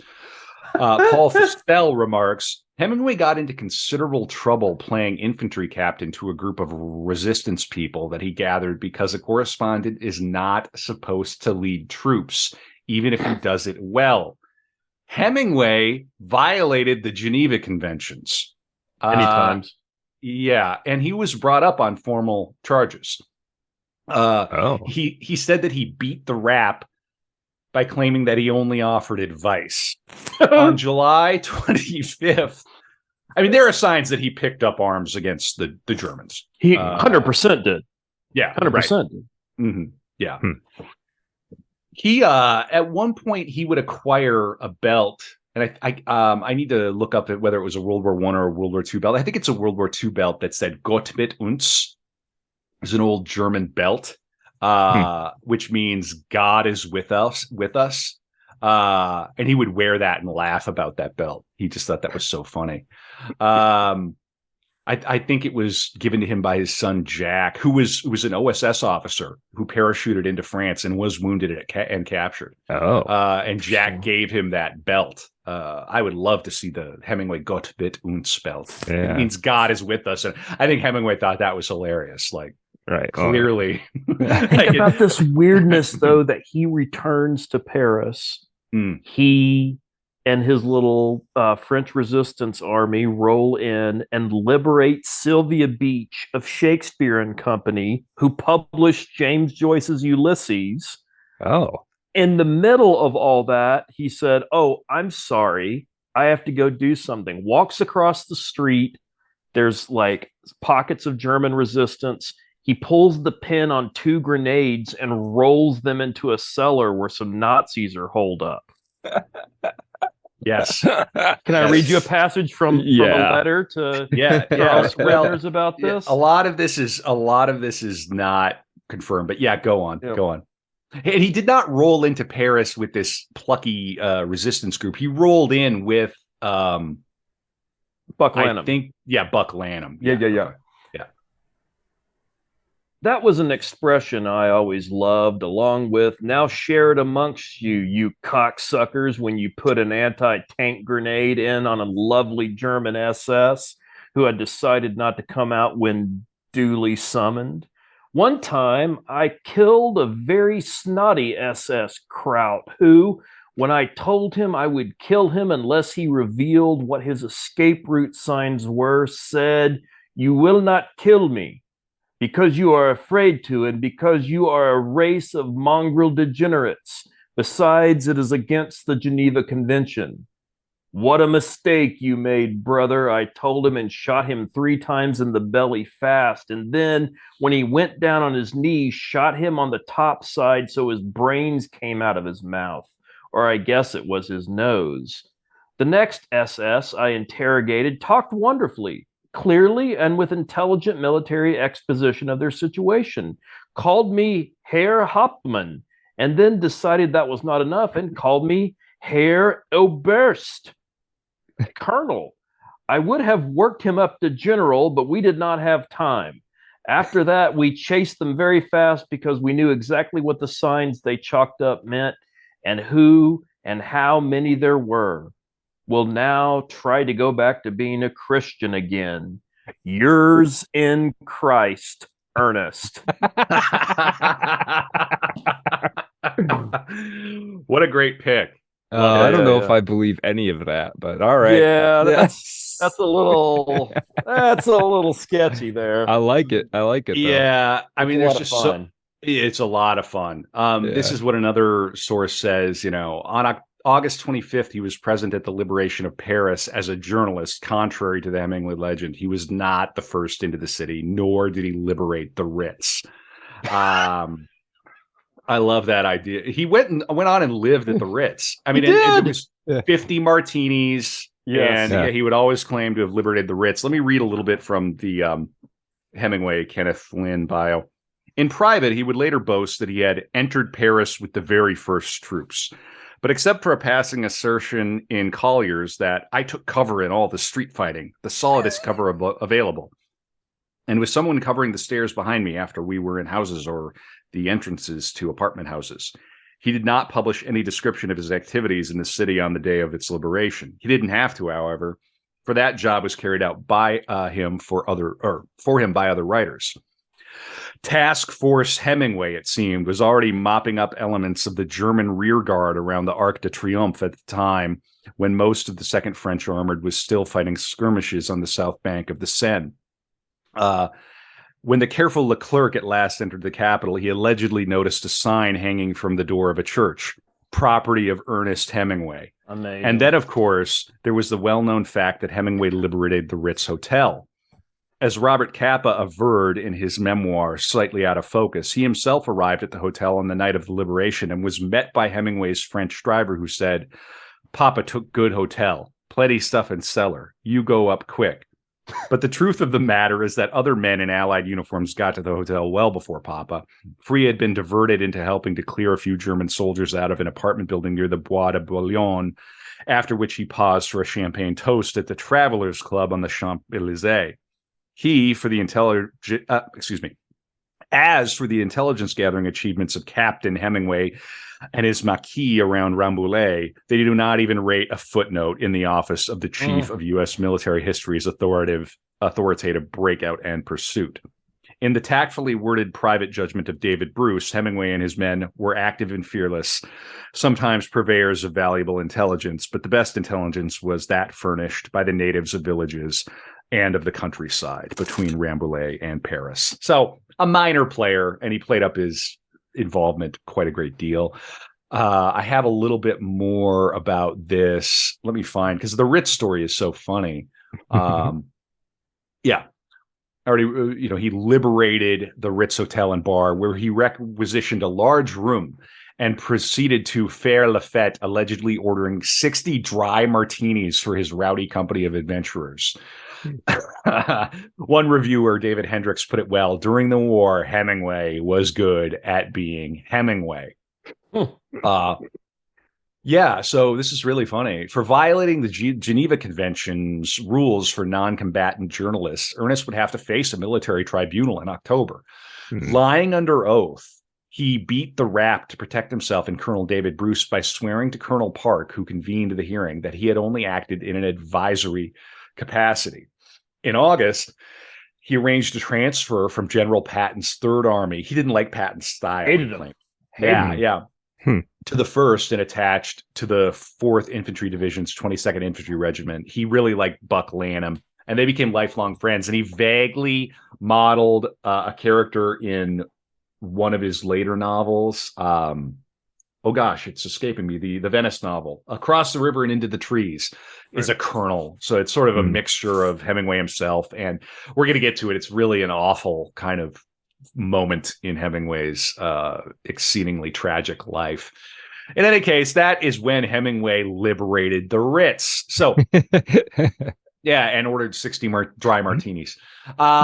In Paris, he visited Sylvia Beach and Pablo Picasso with Mary, and she joined him there.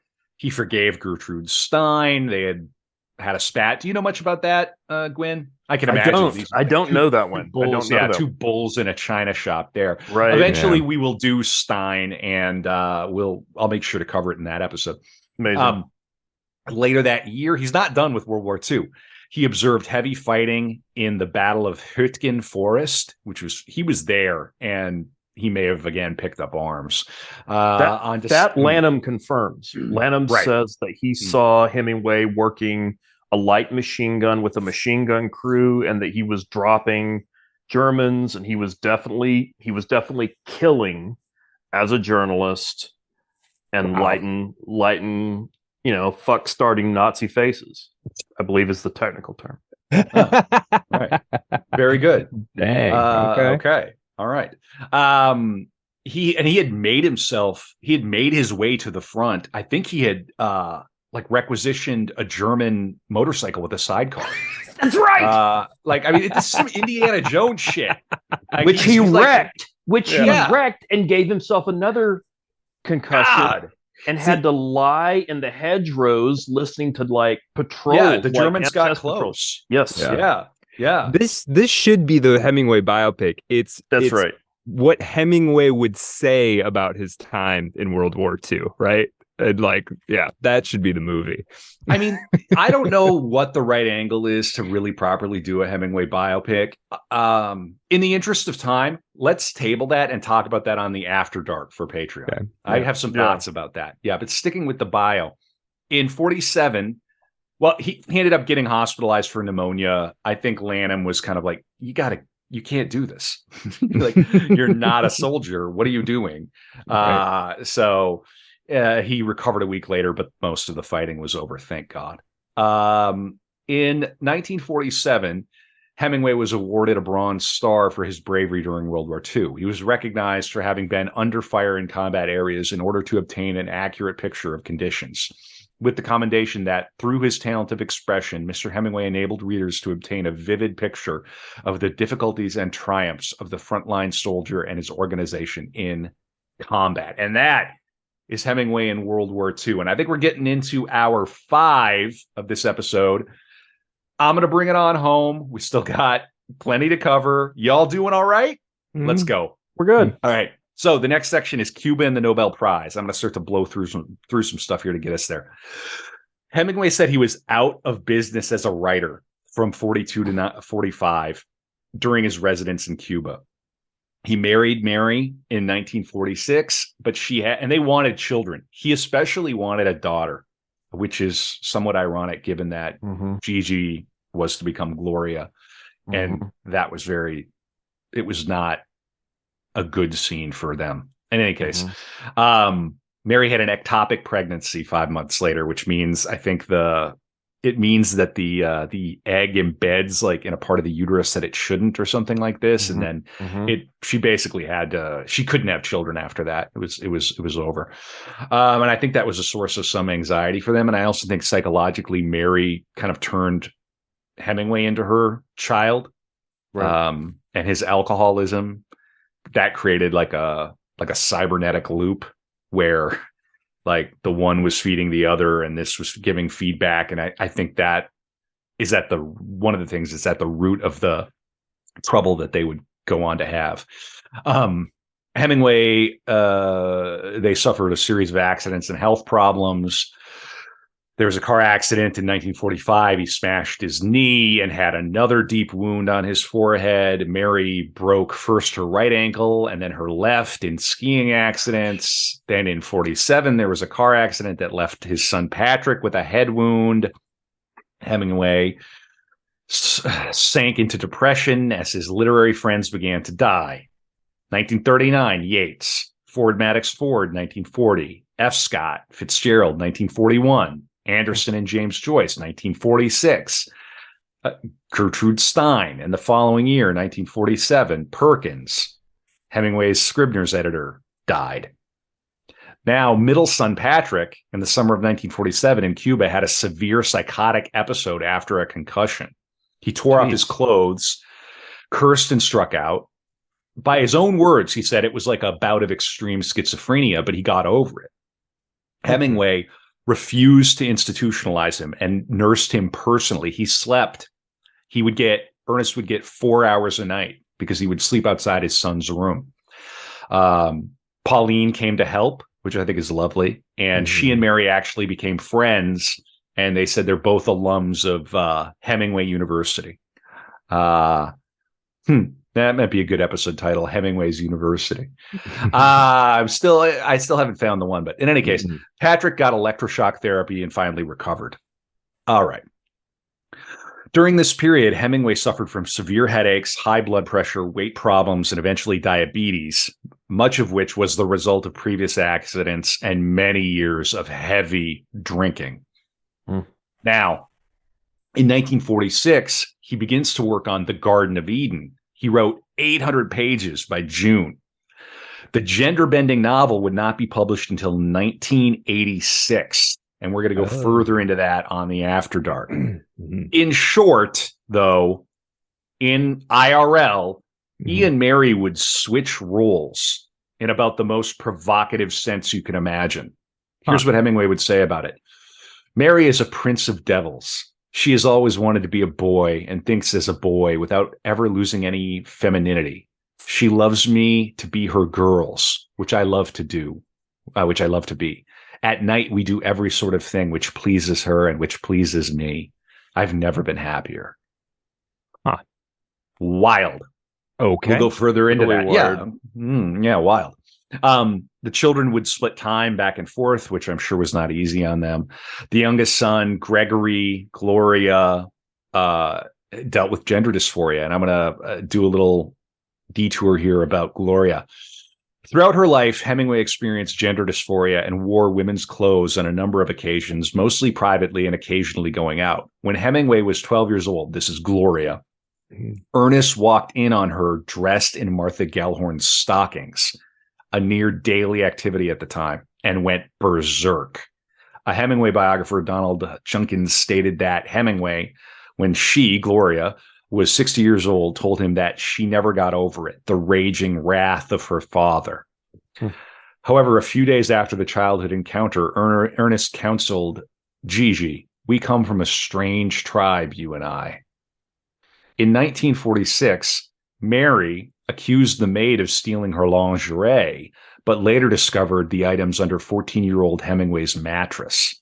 Ooh. When Ernest rebuked his child for stealing from Mary years later, Gloria responded, the clothes business is something I have never been able to control, understand basically very little, and I am terribly ashamed of. I have lied about it before, mainly to people I am fond of, because I was afraid they would not like me as much if they had found out. Her wife, Gloria's wife, Valerie, wrote, All his life, Greg fought a losing battle against this crippling illness. He lacked critical early help because his parents were unable or unwilling to accept his condition, nor could he come to terms with it himself for a long time. Taking up the study of medicine, he became a doctor. Gloria was a doctor, in the hope that he would find a cure or at least a solace. Failing that, he developed an alternate persona, a character into which he could retreat from the unbearable responsibilities of being, among other things, his father's son, and of never, ever measuring up to what was expected of him or to what he expected of himself. Gloria would die on October 1st, 2001 of hypertension and cardiovascular disease in Miami-Dade Women's Detention Center. And that day, she was due in court to answer charges of indecent exposure and resisting arrest without violence. She'd been living in Florida for more than 10 years. So quite a wild little side story there. And yeah, sad. Hemingway unable to fully exercise the demons of his own childhood and in a way becoming like his father.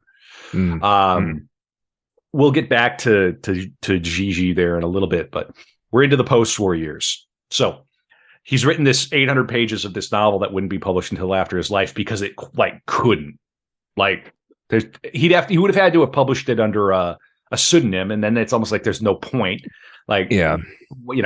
So during the post-war years, he also began to work on a trilogy tentatively titled The Land, the Sea, and the Air, which he wanted to combine into one novel called The Sea Book. These projects stalled, and his inability to continue was symptomatic of the troubles he was having. In 1948, he and Mary traveled to Europe. They stayed in Venice for several months, and while there, Hemingway fell in love with the then 19-year-old Adriana Ivancic.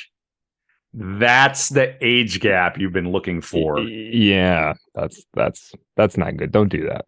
All right. 49 years old or something. This would be oh my God, it's at the bottom of my pile. So hang on. All right. Yeah, that's a big age gap. Yeah. Have either of you ever been to Venice? No. Oh, I'd love to go. No. People always have some. Look at me. This is terrible. I should have pulled this one out because there's a little factoid that I want to make sure I get right about this 19-year-old woman, or about this no about the book. Oh yeah. I have confirmed the punchline here. All right. Here's a punchline confirmed. Here's a little bit from the Lynn bio.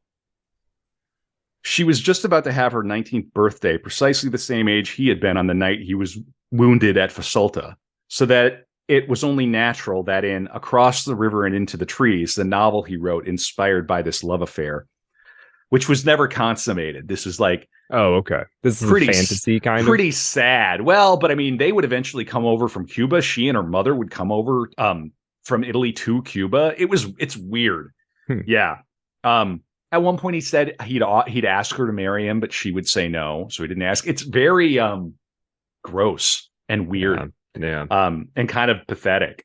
In any case, so that it was only natural that in Across the River and Into the Trees, he would have Colonel Cantwell, his stand-in, who's kind of a combination of him and Lanham, talk into detail about battlefield manners with his youthful Italian mistress, Renata, whose name was also a reflection of the novelist's fantasy that Adriana was himself reborn. Another link with her that he wished to believe in began with the fact that her father was dead. The owner of a substantial house on the Cai de Remedio in Venice, as well as an estate at San Michele al Tagliamento, Carlo Ivancic had planned to run for mayor of Venice after the war, but was murdered by his political enemies in the spring of 45. Consequently, when Hemingway began calling Adriana daughter, it had a special significance. Marlene Dietrich and many other mature women to whom was attracted. He had a thing with Marlene Dietrich. They were pals. He called her the Kraut, which is very funny. He would call her daughter too. But in the fatherless Adriana's case, there really was a generational difference between them, so that the appellation added an incestuous twist to his longing for her. Yeah, I won't go on too much more about that, but he he's drinking, he's got ringing in his ears, high blood pressure. He meets this 18-year-old. She turns 19. I guess they met at a place called Harry's Bar. She's from an old aristocratic family. He called her daughter. She called him Papa. He's sort of flirting with her. Mary's there. Fitzgerald said that Hemingway wanted a new wife for every book. And he published Across the River and Into the Trees. It was written in Cuba during a time of strife with Mary. You can imagine, right? Published in 1950. Instant bestseller. Terrible reviews. Sentimental. Embarrassing. Pitiable. Maudlin. Not only his worst novel, one said, but a synthesis of everything bad in his previous work. One critic said, we have to reassess the entire Hemingway oeuvre. This book is so bad. It made Gellhorn sick. In his own mind. Well, Gellhorn, I was thinking about Mary, but Gellhorn. Well, we're going to get it. Here's the dedication of Across the River and Into the Trees from Ernest Hemingway about a thinly veiled account of his sad attraction to a 19-year-old to Mary with love. That was his dedication from this book. Oh my God. To his wife. That was the punchline I had been looking for. Yeah. Come on, man. Yeah, come on, man. He really believed he was writing better than ever. But no, he was not. He started acting weird, for lack of a better word. He was writing letters full of tall tales.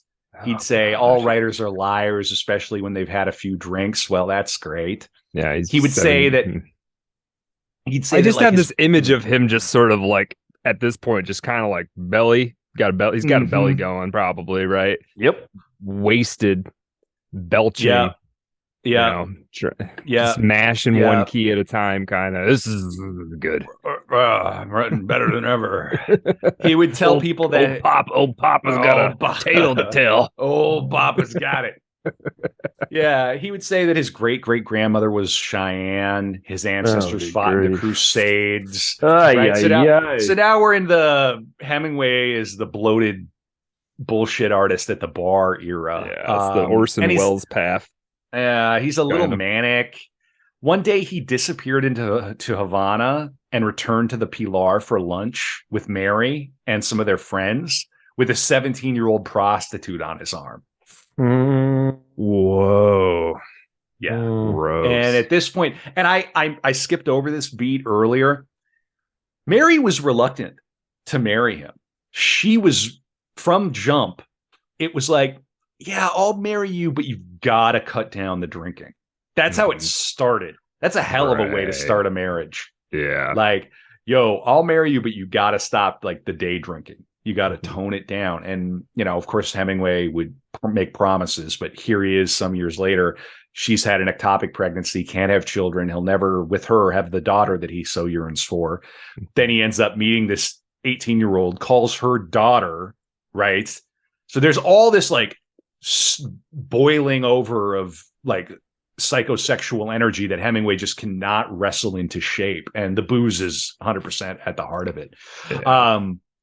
And then Mary's done. She's had enough. He's insulted her too much. He writes a letter ending it. He begs her and she stays with him, but it's never right. He hits his head on the Pilar after slipping again, just a few weeks before Across the River comes out, probably shit-faced. Yeah. So the 1950s are a time for Hemingway that's like big highs, big lows. And, he's constantly checking blood pressure. He's got drinking, mental illness. We're really at like almost an absolute bottom. I'd call this the penultimate bottom. Yeah. Scribner sent him the galleys of a novel, From Here to Eternity, by a fellow named Jones. What's that guy's first name? James Jones. James Jones. Yeah. For a blurb. He wrote back this letter. I'm going to read this. It is not great no matter what they tell you. This is a war novel. It has fine qualities and greater faults. It is much too long and much too bitching, and his one fight against the planes at Pearl Harbor Day is almost musical comedy. He is a genius for respecting the terms of a kitchen, and he is a KP boy for keeps and for always. Things will catch up with him, and he will probably commit suicide. Who could announce in his publicity in this year, 1951, that he went over the hill in 1944? That was a year in which many people were very busy doing their duty and in which many people died. To me, he is an enormously skilled fuck-up, and his book will do great damage to our country. Probably I should reread it again to give you a truer answer, but I do not have to eat an entire bowl of scabs to know that they are scabs, nor suck a boil to know it is a boil, nor swim through a river of snot to know it is snot. I hope he kills himself as soon as it does not damage his or your sales. If you give him a literary tea, you might ask him to drain a bucket of snot and then suck the pus out of a dead gamerword's ear. Beep ear. Oh my Then present God. Then present him with one of those women he is asking for and let him show her his portrait and his clippings. How did they ever get a picture of a wide-eared jerk, undamaged ears to look that screaming tough? I am glad he makes you money, and I would never laugh him off. I would just give him a bigger bucket on the snot detail. He has the psycho's urge to kill himself, and he will do it. Make all the money you can out of him as quickly as you can and hold out enough for a Christian burial. Wouldn't have brought him up if you hadn't asked me. Now I feel as unclean as when I read his fuck off book. It has all the charm and trueness of the real imitation fuck off. I give you James Jones, gentlemen, and please take him away before he falls apart or starts screaming. Sir, this is Wendy. Sir, this is a Wendy's. Old man yells at clouds. What was going on? I mean, he was losing it. Yeah, right? for sure. I don't know anything about James Jones or this novel. Aaron, do you know anything about this book? I just know the Thin Red Line. I don't know from here to eternity. Yeah. I'm just wondering, like, is it actually bad or is it really good? And Hemingway is like resentful, but I don't know. we probably can't quite answer that. It couldn't be that bad. I mean, nothing is that bad. Nothing's that bad.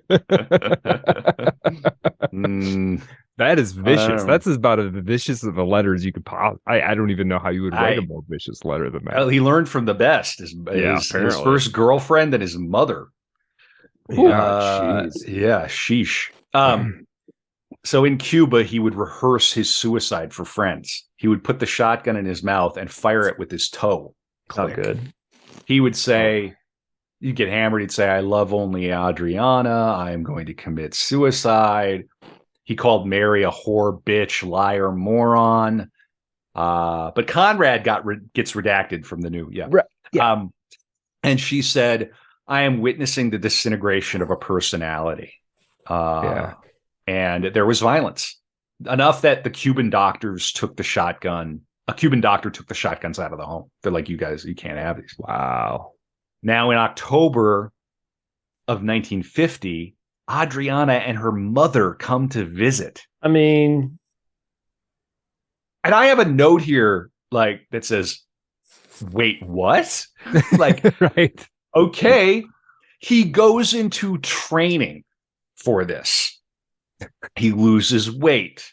He stops drinking everything but for a bit of wine.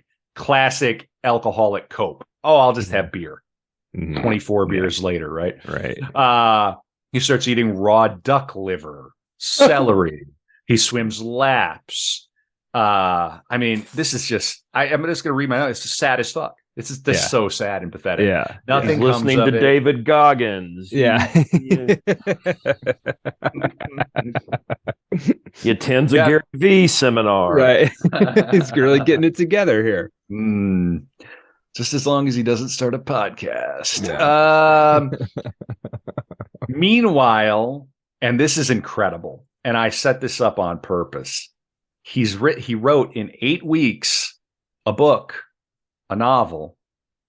He drafted The Old Man and the Sea. Amazing. Well, all of this is going on. And We don't need to linger too much on it. It reads like scripture. It reads like it's one of those books that just feels like it just came wholly just delivered. It's a book that feels delivered somehow. Mhm. And it gets published, becomes a book of the month selection, international celebrity again, and he wins the Pulitzer Prize in May. Papa's back on top. And what's crazy about that passage, that last 15 minutes on Art of Darkness, is like I do get chills about this, knowing all of this is going on, and he still manages to write that. It's incredible. I know I'm making a joke, but it's book. incredible, and it's an incredible piece of writing. Yeah, it is an incredible piece of writing. It's crucial in him getting the Nobel Prize too. It tees him up for the Nobel Prize. It really does. It really does. There's something else that tees him up for that too, which we're going to get to.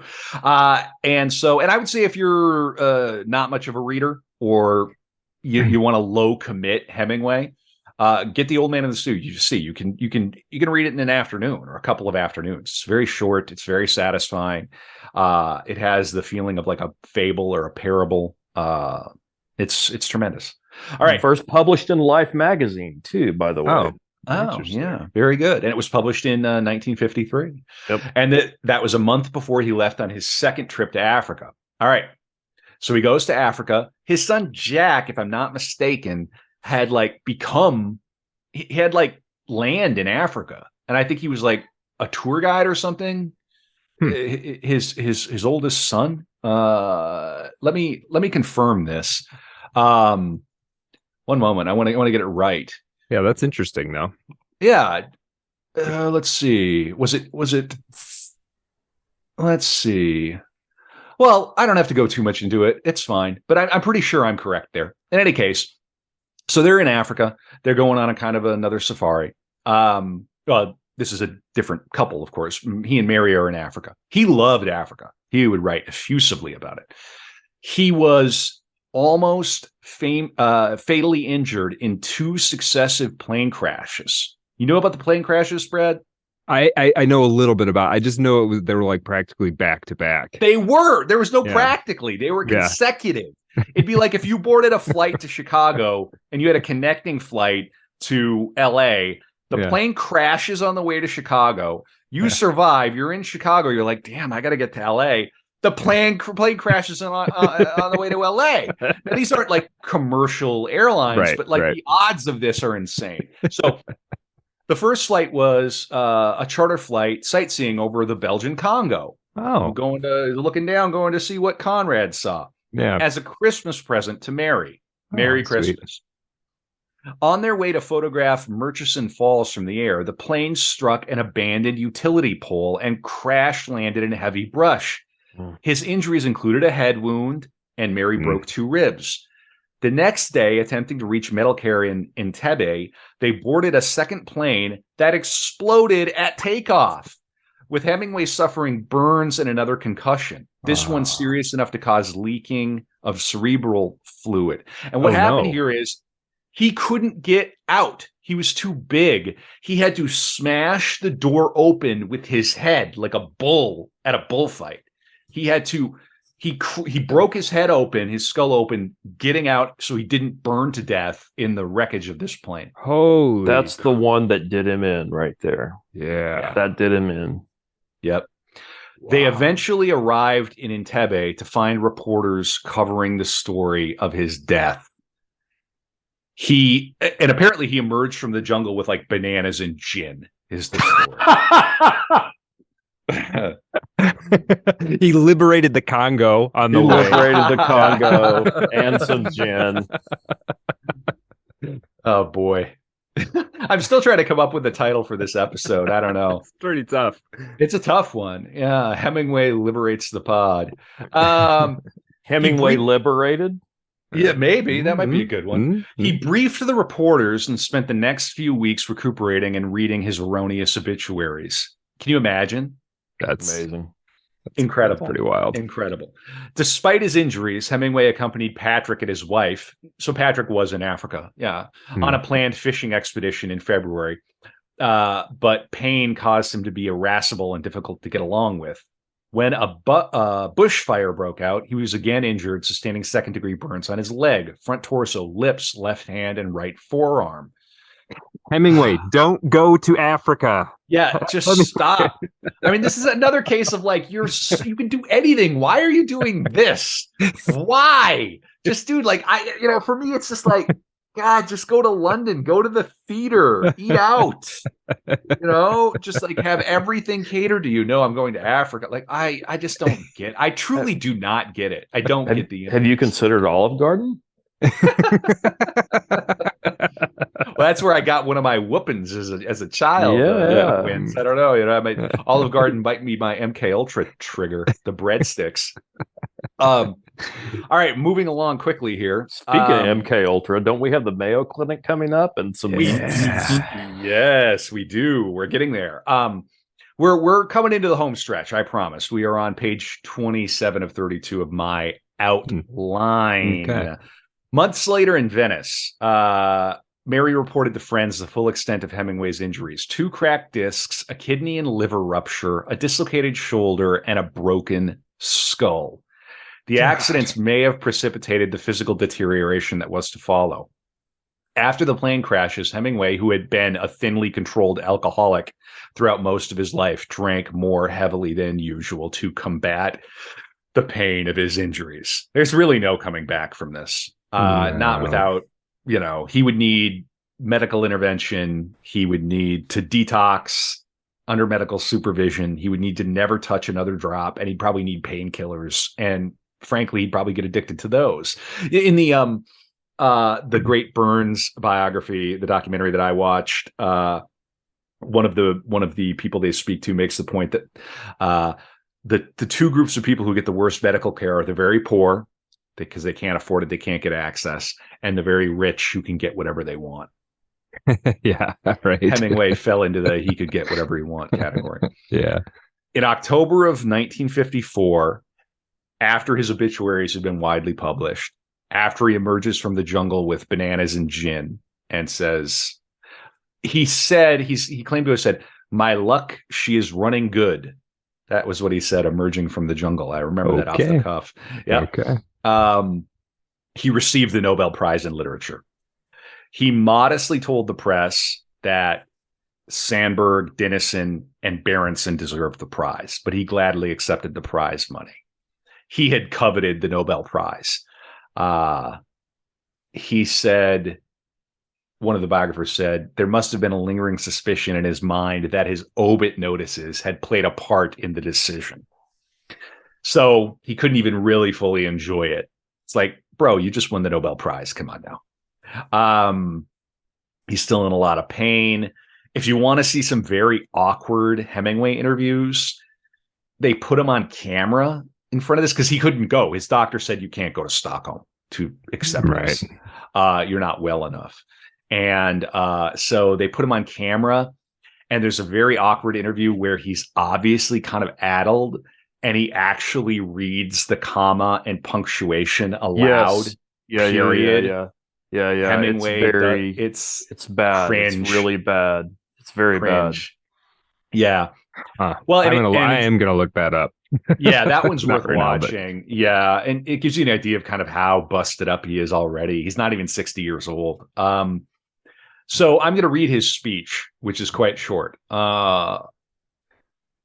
Having no facility for speech making and no command for oratory, nor any domination of rhetoric, I wish to thank the administrators of the generosity of Alfred Nobel for this prize. No writer who knows the great writers who did not receive the prize can accept it other than with humility. There is no need to list these writers. Everyone here may make his own list according to his knowledge and his conscience. It would be impossible for me to ask the ambassador of my country to read a speech in which a writer said all of the things which are in his heart. Things may not be immediately discernible in what a man writes, and in this sometimes he is fortunate, but eventually they are quite clear, and by these and the degree of alchemy that he possesses, he will endure or be forgotten. Writing, at best, is a lonely life. Organizations for writers palliate the writer's loneliness, but I doubt if they improve his writing. He grows in public stature as he sheds his loneliness, and often his work deteriorates. For he does his work alone, and if he is a good enough writer, he must face eternity or the lack of it each day. For a true writer, each book should be a new beginning where he tries again for something that is beyond attainment. He should always try for something that has never been done or that others have tried and failed. Then, sometimes with great luck, he will succeed. How simple the writing of literature would be if it were only necessary to write in another way what has already been written. It is because we have had such great writers in the past that a writer is driven far out past where he can go, out to where no one can help him. I have spoken too long for a writer. A writer should write what he has to say and not speak it. Again, I thank you. Great speech, I think. Just tremendous. And of course, he's pointing to his metaphor in The Old Man of the Sea about going out too far, right? Which is what the fisherman does. And his final conclusion when he's unable to bring the marlin back because the sharks eat it is that he went out too far. That's the only mistake he made. So for Hemingway, that's a great metaphor for the writer. Be careful you don't go out too far. There's your title. All right. Yeah, I like that. Ernest Hemingway out too far. Something like out that. too far, going out too far. Yeah, Hemingway out too Goes far. out too far. From the end of the year, in 1955 to early 1956, he was bedridden. He was told to stop drinking. Well, no shit, to mitigate liver damage. He initially followed it, but then disregarded. In October of 56, he returned to Europe, became sick again, and was treated for high blood pressure, liver disease, and arteriosclerosis. Pfeiffer, the wife number 2, was spending the rest of her life in Key West with frequent visits to California. She died on October 1st of 1951. Her death was attributed, this was a few years prior, to an acute state of shock related to her child, then known as Gloria, who was arrested, and a phone call that Hemingway made. Gregory was in a bar in drag, and there was like an argument over this. Ernest blamed the situation on, Pauline. Well, what ended up happening is he made a phone call and he argued with Pfeiffer like brutally. It was a terrible argument. She went into a state of shock and like died on the operating table. Like, oh my gosh. She had a tumor in one of her adrenal glands. And Gregory's theory was that the phone call from Ernest had caused the tumor to secrete excessive adrenaline and then stop the resulting change of blood pressure, causing her mother to go into acute shock and causing her death. Holy moly. Yeah. And so Gregory, lashes out at Hemingway and says, "What's more important, the stories or the people? My respect is gone with 100,000 cruelties. You're a sick man, sick in the head." And, Gregory Gloria would later apologize. Hemingway kind of accepted him back, but this is the kind of stuff that's going on. So Pauline's dead. Yeah. The last phone call that Hemingway had with the mother of like, what was it? 2 of his children, was like brutal. And you've got this, extremely troubled son. It's just like ugliness, and it's just a reminder that like you can, he had 2 children, Patrick and Gregory by Pauline. Just terrible. Totally dark. I mean, dark. Yeah.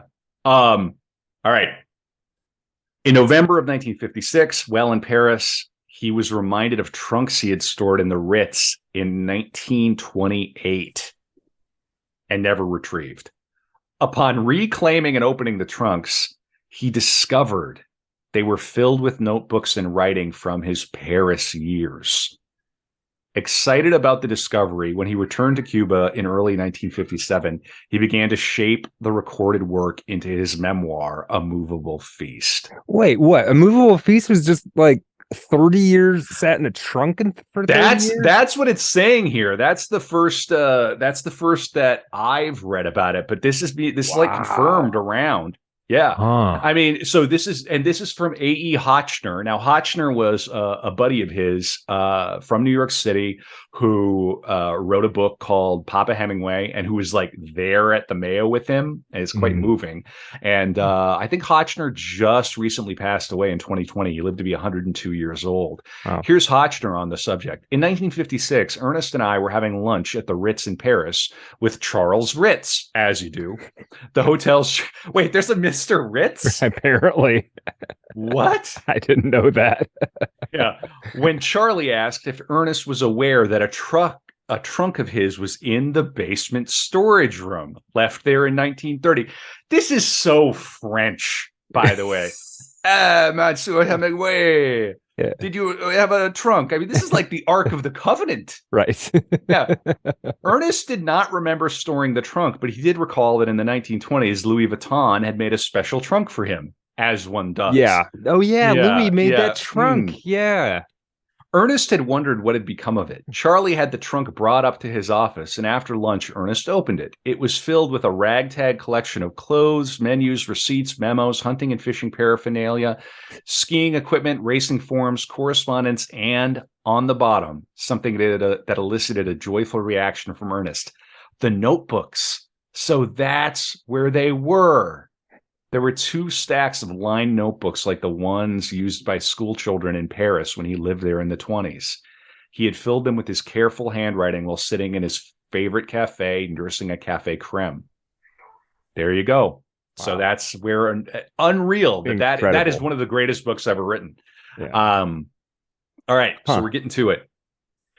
By 1959, he ended a period of intense activity. He finished A Movable Feast, which was scheduled to be released the following year, brought True at First Light to 200,000 words, which I'm not that familiar with. It's about a safari with Mary. It's about the safari. 200,000 words? Yeah, no big deal. Yeah. He added chapters to the Garden of Eden. He worked on Islands in the Stream, which is his book about the Gulf Stream and fishing that and some other stuff. The last 3 were stored in a safe deposit box in Havana as he focused on the finishing touches for A Movable Feast. He slides into depression and he never comes out again.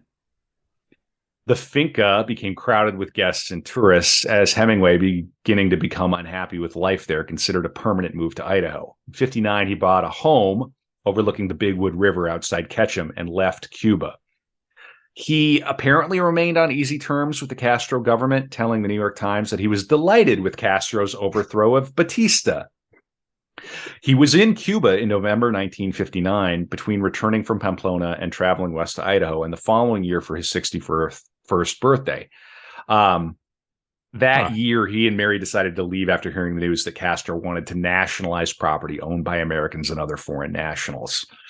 On July 25th of 1960, they left Cuba for the last time, leaving art and manuscripts in a bank vault in Havana. After the Bay of Pigs invasion in 1961, the finca was expropriated by the Cuban government, complete with Hemingway's collection of 4,000 to 6,000 books.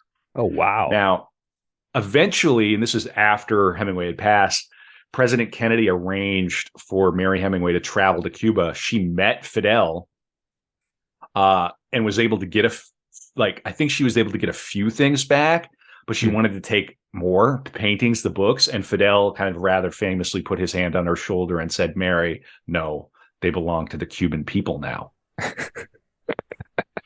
There's almost this idea that like Hemingway, in a sense, also belonged to the Cuban people. And there is, I mean, you can make an argument that Hemingway he lived there a very long time. Yeah. And now, as we near the end, I'm going to be dipping into Mary's bio for the first time. Mary's bio is called How It Was. And this is a little bit about the FBI and Cuba and Hemingway's growing paranoia. All right. Let's see. So some of their friends invited us for roast beef at their house, and since Ernest hesitated to drive at night on the slippery... Actually, this is in Ketchum. This is still important. This is in Ketchum, going back and forth. So they're going to have a roast. He didn't want to drive on the slippery roads. Somebody came to pick them up. Snow was drifting down without wind, huge quarter-sized flakes. And in the eve lights outside their big dining room windows, it was a fairy tale spectacle. But looking out, Ernest noticed lights in our local bank down the hill, a couple of blocks away. They're checking our accounts, said Ernest. What nonsense. Who? Said I. RG works late sometimes, Lloyd said. RG Price was the bank manager and the genial friend of all his clients. It's just the usual cleaning women, Tilly said. They're trying to catch us, said Ernest. They want to get something on us. Who's they? I asked. The FBI, said Ernest flatly. Maybe you're tired, honey. In any case, and they're going back and forth between Ida and the finca. And so Hemingway is convinced that the FBI is following him and after him, and this is like driving people around him like a little nuts, because like, well, I wouldn't be surprised they had a file on him. We know they did. They did that. Okay, They absolutely did, and they absolutely were watching him, and he was absolutely being surveilled. Oh, okay. There it is. I'm glad you said that, Aaron. That was going to be my like final kicker. I'm glad that you got it in. If you, he was being followed by the FBI. I think they have what did I say? I have in my notes here. You can find the 122-page FBI dossier on Hemingway online as a PDF with records starting in 1942. Just in Google. 42. Wow. FBI Hemingway. Sweet dreams. When he was recruited by the NKVD. That's when the surveillance started. And we will talk about it on the After Dark. All right. So now we're getting into the very, very end here. So he's continuing to work on the material for A Movable Feast. In 1959, he visits Spain to research a series of bullfighting articles commissioned by Life magazine. Life wanted 10,000 words. The manuscript grew out of control. He could not control or organize his writing. So Hotchner came down to Cuba to help him. Hotchner helped him trim the piece down to 40,000 words. Scribner's agreed to publish a full-length book version, The Dangerous Summer, 130,000 words. Hotchner said that Hemingway was hesitant, disorganized, and confused and had failing eyesight. They left Cuba for the last time in July of 1960. He's trying to work in New York City, but they leave. He traveled alone to Spain to be photographed for the front cover of Life magazine. No big deal. A few days later, the news is saying he's seriously ill and on the verge of dying. Mary's freaking out. Yeah. She gets a cable from him saying reports false, en route Madrid. Love, Papa. He was seriously ill, and he believed he was on the verge of a breakdown. He took to his bed. He retreated into silence. The Dangerous Summer is published by Life, the first section of it.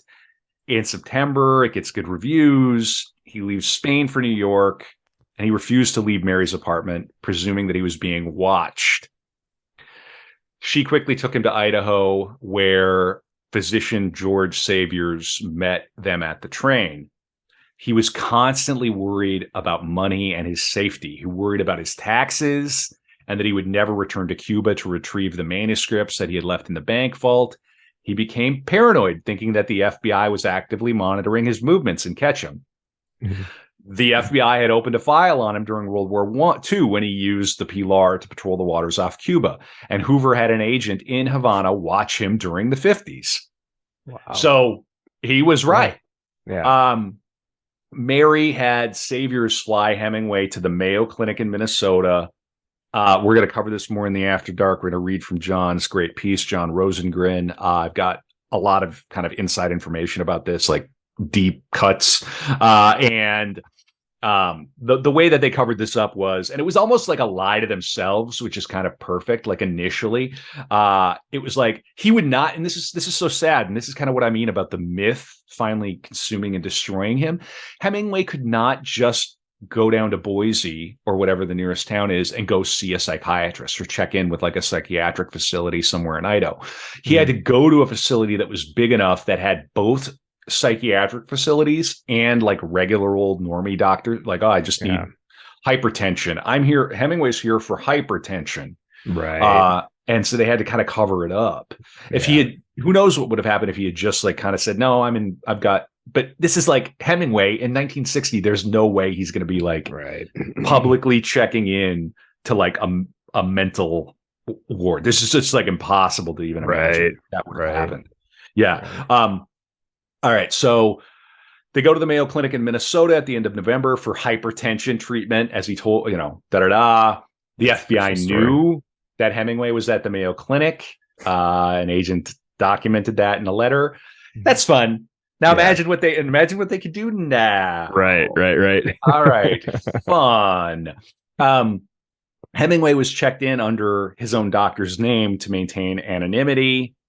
There was an aura of secrecy around Hemingway. He was treated with ECT, electroconvulsive therapy, as many as 15 times in December of 1960, and by one account was released in ruins in January of 61. Now, this first round, he was awake. This was before they would sedate you. Yeah. So he was eyes wide open, probably a bit in his mouth. Yeah. The Nobel Prize winning novelist, 15 times. Yeah. Given ECT. Yeah. Barbaric. They'll still give ECT to people, but the idea that he was awake, that's really rough to imagine. Yeah. That's really, really tough. The second round, I believe he was anesthetized. Yeah. So I've got a little more here.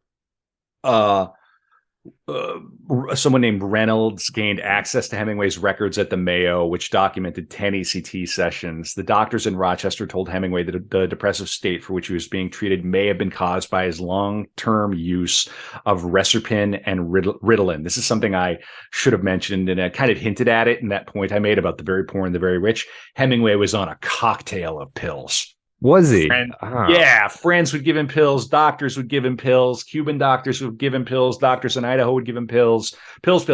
You don't say no to Hemingway. I'm feeling down. Okay, try this. All right, I can't sleep. Try this. Okay, can't work. And then also like drinking. Great. Yeah. I mean, he did have that surge of productivity. I mean, that was probably what year was Ritalin invented? That was probably. That was probably on Ritalin. Yeah. Probably. But this is what he told Hotchner about the therapy. And it was really, really rough because they told him, this is going to affect your memory. And it did and does affect short-term memory. But Hemingway was convinced it was going to be permanent. And he said, what is the sense of ruining my head and erasing my memory, which is my capital, and putting me out of business? It was a brilliant cure, but we lost the patient. Oh, man. And now I've got a little bit here from how it was kind of about the discharge from.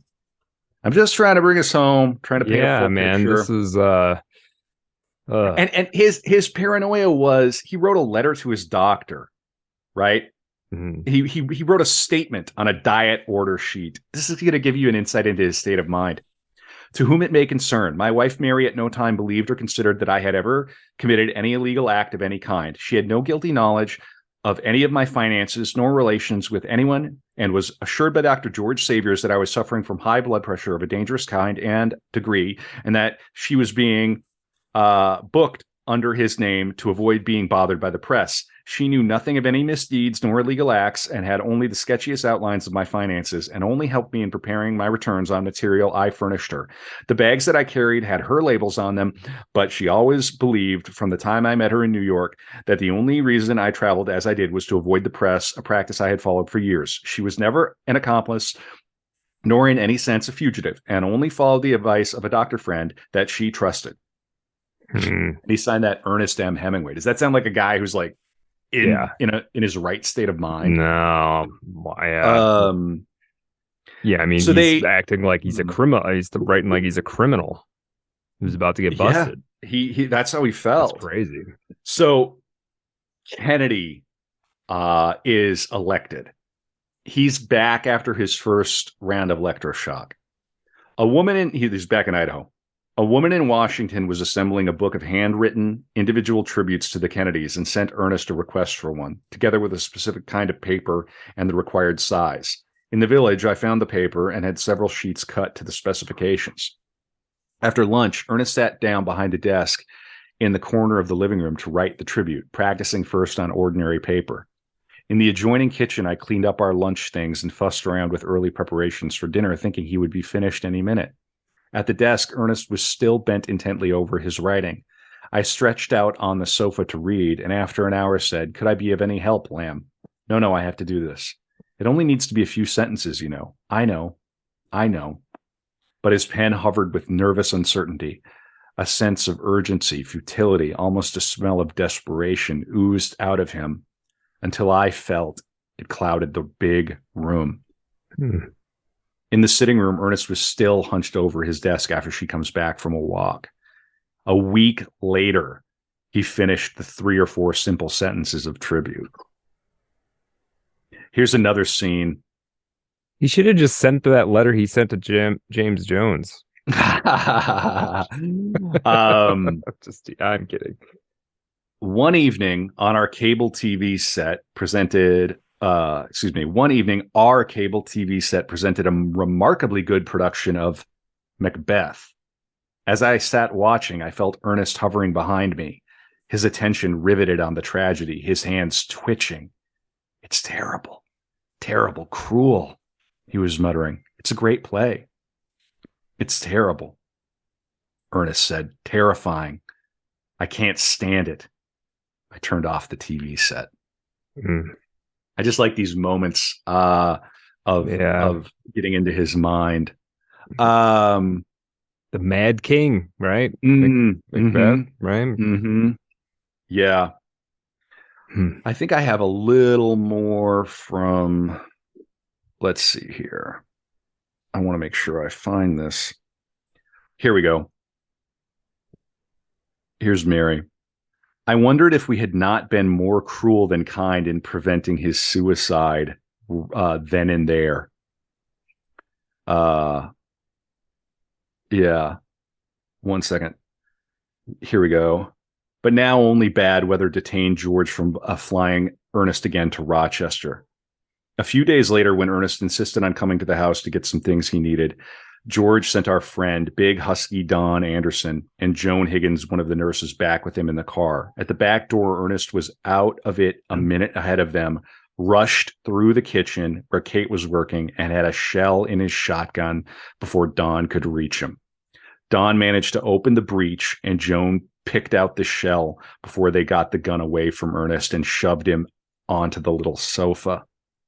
Upstairs, I barely heard the almost soundless scuffle, and it was over, all 3 of them puffing before I got down. So they've locked him up in the hospital after a suicide attempt. There is a scene where he's standing in the vestibule of the home with 2 shotgun shells, and Mary finds him, and she calls the doctor, and he comes and kind of takes it away. Jeez. Yeah. Oof. And she called the doctor, and she's sort of they're holding him now, and they're getting ready to take him back to Mayo. All right. Yeah. So the weather clears. They're finally able to take him to Rochester. They have to land in Rapid City, and Hemingway tried to walk into the propeller of the plane when they were landed in Rapid City. Oh my God. Yeah. Dark. Oh, yeah. Just like you can't leave him for a second. Yeah. So he's suicidal, legitimately. He's standing in a part of the house with 2 shotgun shells. The shotgun, like with the breech open. Mary has to call the doctor. The doctor comes and sedates him. Then when they put him in the hospital because the weather's too bad to fly him back to Mayo, then when they bring him back to the house, he tries to grab the gun. Jeez. I mean, and you have to imagine too, like he's probably going in and out of like alcoholic withdrawal. Oh, that too. Yeah. On top of everything else. Yeah. It's just, I mean, yeah, that can be devastating. Right. And he's also like, he's like one of the characters in Hellraiser. He's like a Cenobite. He had so many injuries. He's just like he's got scars everywhere. He's got scars in his head. He's got scars in his head. Busted up. Yeah. Busted up. Yeah. So he goes back to Mayo. He is now put under lock. I think it was the first time around that like the doctors kind of, and we're going to get into it in the After Dark, but the doctors kind of like treated him like a celebrity. They invited him over to their houses. That's how we have those final images of Hemingway that people haven't seen yet. Because he's like swimming at the doctor's pool. Right. Like, you know, and they even at one point they even took him skeet shooting. What? Like, yeah, no, it's very, very strange. So we'll get into it more. So now they're putting him under, giving him ECT. It's his second discharge. Mary shows up and he's grinning like a Cheshire cat when he arrives. And she's convinced like he's not better. She just thinks he's smooth talked them, and she's right. Yeah. So I'm just going to read one final passage from how it was before we bring it in. Now, how it was is, I'm sorry, Mary's biography, right? How it was Mary's biography. Okay. So let's see. So she was in New York when she got the call. Then she goes with a friend. They go to Minnesota. On Tuesday, June 27th, we rolled through blue greens, yellow greens, gold greens, black greens with an aluminum domes of white silos shining in the sun to stop for lunch at a roadside table near the town of Spearfish. Ernest wanted to stay there for the night, predicted he would find nothing further along. We would find nothing further along, and that state troopers finding us sleeping beside the road would arrest us for carrying wine in the car. We had a couple of bottles in the trunk, and I put them in the ditch before we drove on through round mountains feathery with forests to Moorcraft, Wyoming, where we dined at a greasy cafe which served us indubitably the worst coffee I had tasted since World War II. Wednesday morning's country was a panorama of big skies, gray-green hills, and the sweet smell of sage.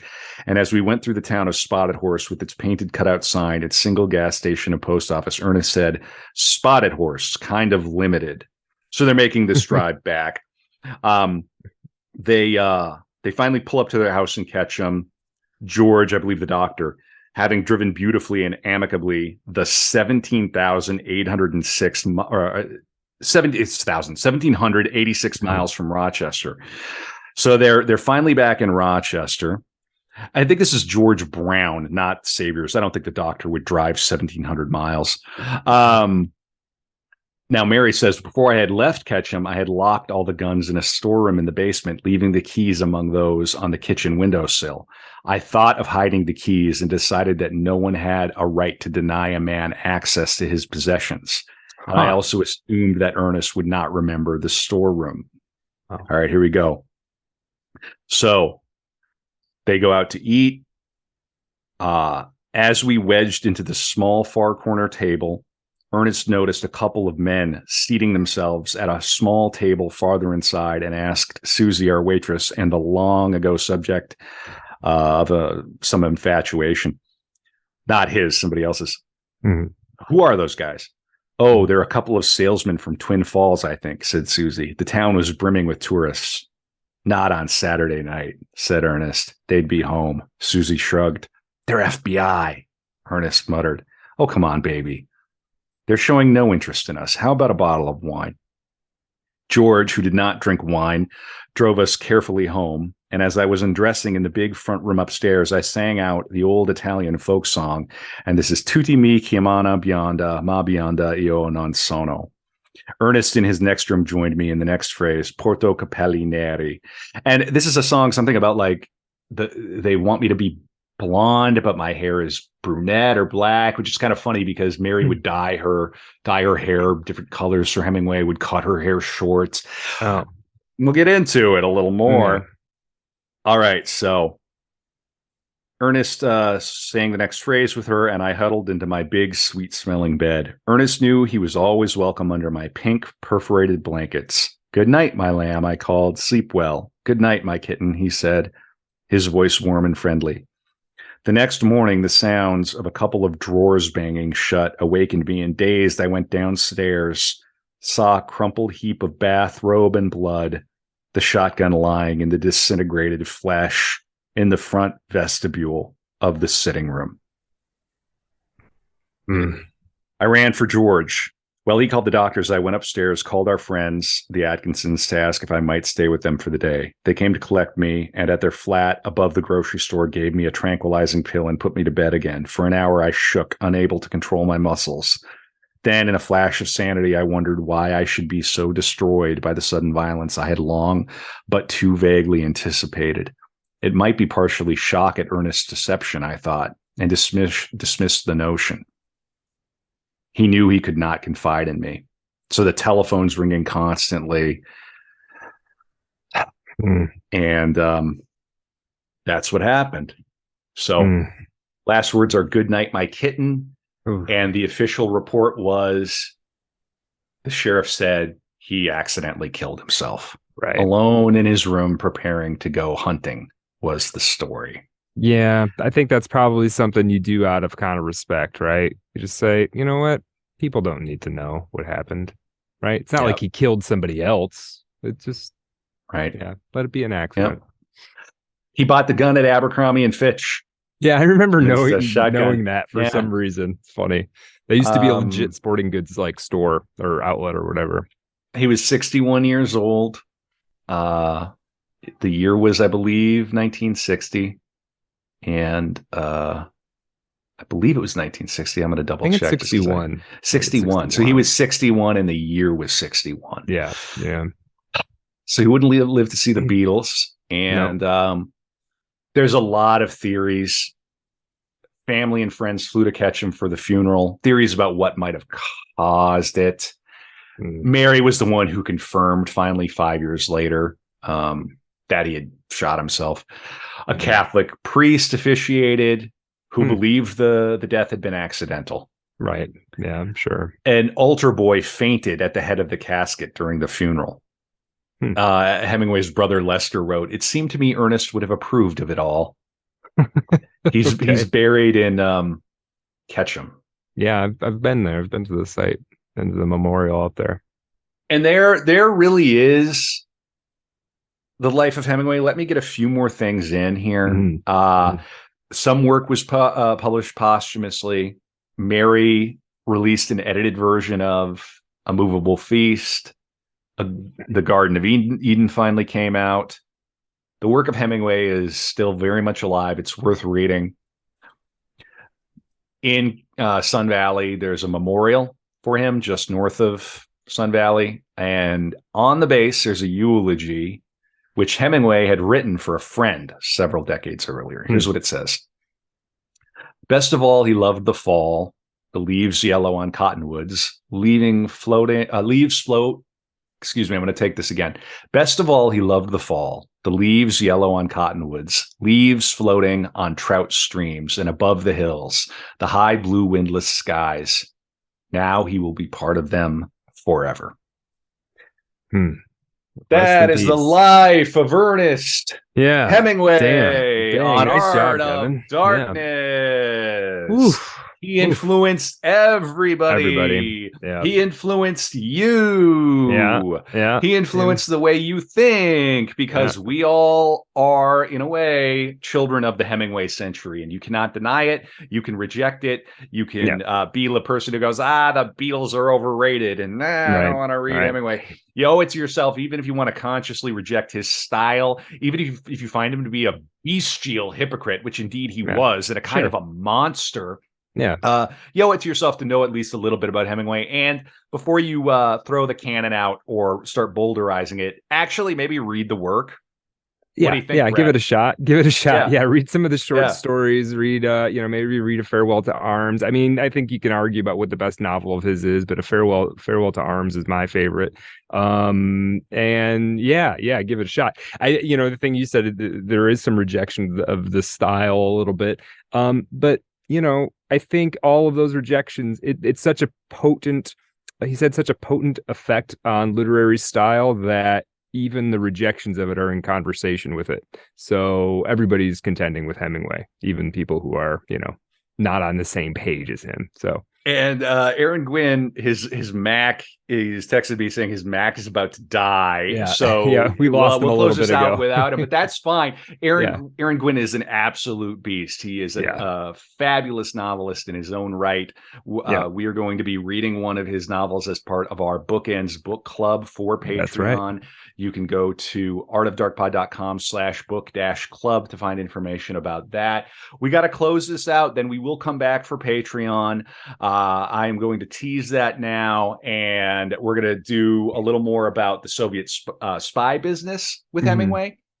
We're going to hear from Hunter S. Thompson. Okay. We're going to go more into the gender bending, which I think is so interesting. Yeah, and we're going to talk about a little more of his time at Mayo Clinic. Okay. Great. So sounds plenty. good. Plenty for the After Dark for Patreon. Last time I'll say it, patreon.com/artofdarkpod. Brad, what would Ernest Hemingway be doing now? Yeah, I mean, this is one where it's really like, what part of what moment of Ernest Hemingway's life are we extending? I mean, I think if, you assume that he's kept his wits about him, he would have continued trying to write that one true perfect sentence. This isn't a guy who's going to get interested in other mediums. And you know what I mean? He's not going to be like, oh, you know what? Maybe I'll try working in film. Maybe I'll try he's not going to do that. He's going to just write a book every 3 to 10 years. And he's going to keep trying to make that perfect sentence, that perfect paragraph. So for that, I love him for that. Yeah. So that's kind of my answer. Pretty straightforward. I think he was aware that he had kind of broken his own mind and he had gone too far in his own life. I think that's where a lot of where the ache in The Old Man and the Sea comes from. Right. Yeah. I think he felt old. And he was old. He's one of the oldest 61s to ever live. He'd lived multiple lifetimes. I mean, you can meet guys that are in their and women that are in their 50s and 60s, and they're like vital and that's what you want, right? Hemingway was not doing okay by the time he was 55, and he rode hard. He lived he was ride or die, and eventually it got to him. And a troubled character, and I think a perfect subject for Art of Darkness. Yeah, absolutely. We love our listeners. Thank you for sticking with us. We genuinely appreciate the comments, the feedback. Somebody joined our Telegram while we were recording. T.me/Art of Dark Pod. That's a fun chat. You never know what you're going to find in there. We got some good stuff coming up. Yeah. Brad, tease what you got coming up next. Yeah, I mean, we're very soon we're doing an episode on David Foster Wallace. I think you're going to be surprised with how many correspondences between the life of DFW and Ernest Hemingway. There are many. And before that, we've got a special Darkroom episode with Tess Lewis and Jesse Stevens, the translator and the writer of the introduction, respectively, of a very new translation of Ernst Junge's On the Marble Cliffs. So that should be an interesting conversation coming up very soon. I've really enjoyed doing this, and I appreciate you listening, Brad, and being the best co-host in the business. It's a lot of fun. Yeah, and I just want to, and I think we went 5.5 hours, if my math is right. I don't know who's counting. Like that. Yeah, that's all right. We didn't quite go Crowley length, but and Hemingway deserved this. I had to do this for him. He's so well documented. He's such a huge figure. He lived such a wild life. And what's wild is you can talk about him for 5-6 hours and still feel like you haven't. Yeah, still got some stuff to cover. Yeah. Anything except the tip of the iceberg. Boom. Just remember. That could be the name of the episode, Ernest Hemingway's Tip. I'm just kidding. No. I like Ernest Hemingway out too far. I like that. Yeah, I think that has a nice ring to it. Yeah. And as we sign off for now, we're going to be coming back for the After Dark for Patreon. But for now, we're going to take 15-20 minutes here, Brad. Take a little breath, take a little break, catch our breath. Just a reminder, between listening to this and listening to the After Dark, you can quickly Google FBI Hemingway. That's right. And find the 122-page dossier they had on him. And that's only like what we know about. Right. That's the stuff that comes out in a FOIA request or whatever. Yeah. There's Sweet more. dreams! Yeah. Sleep well!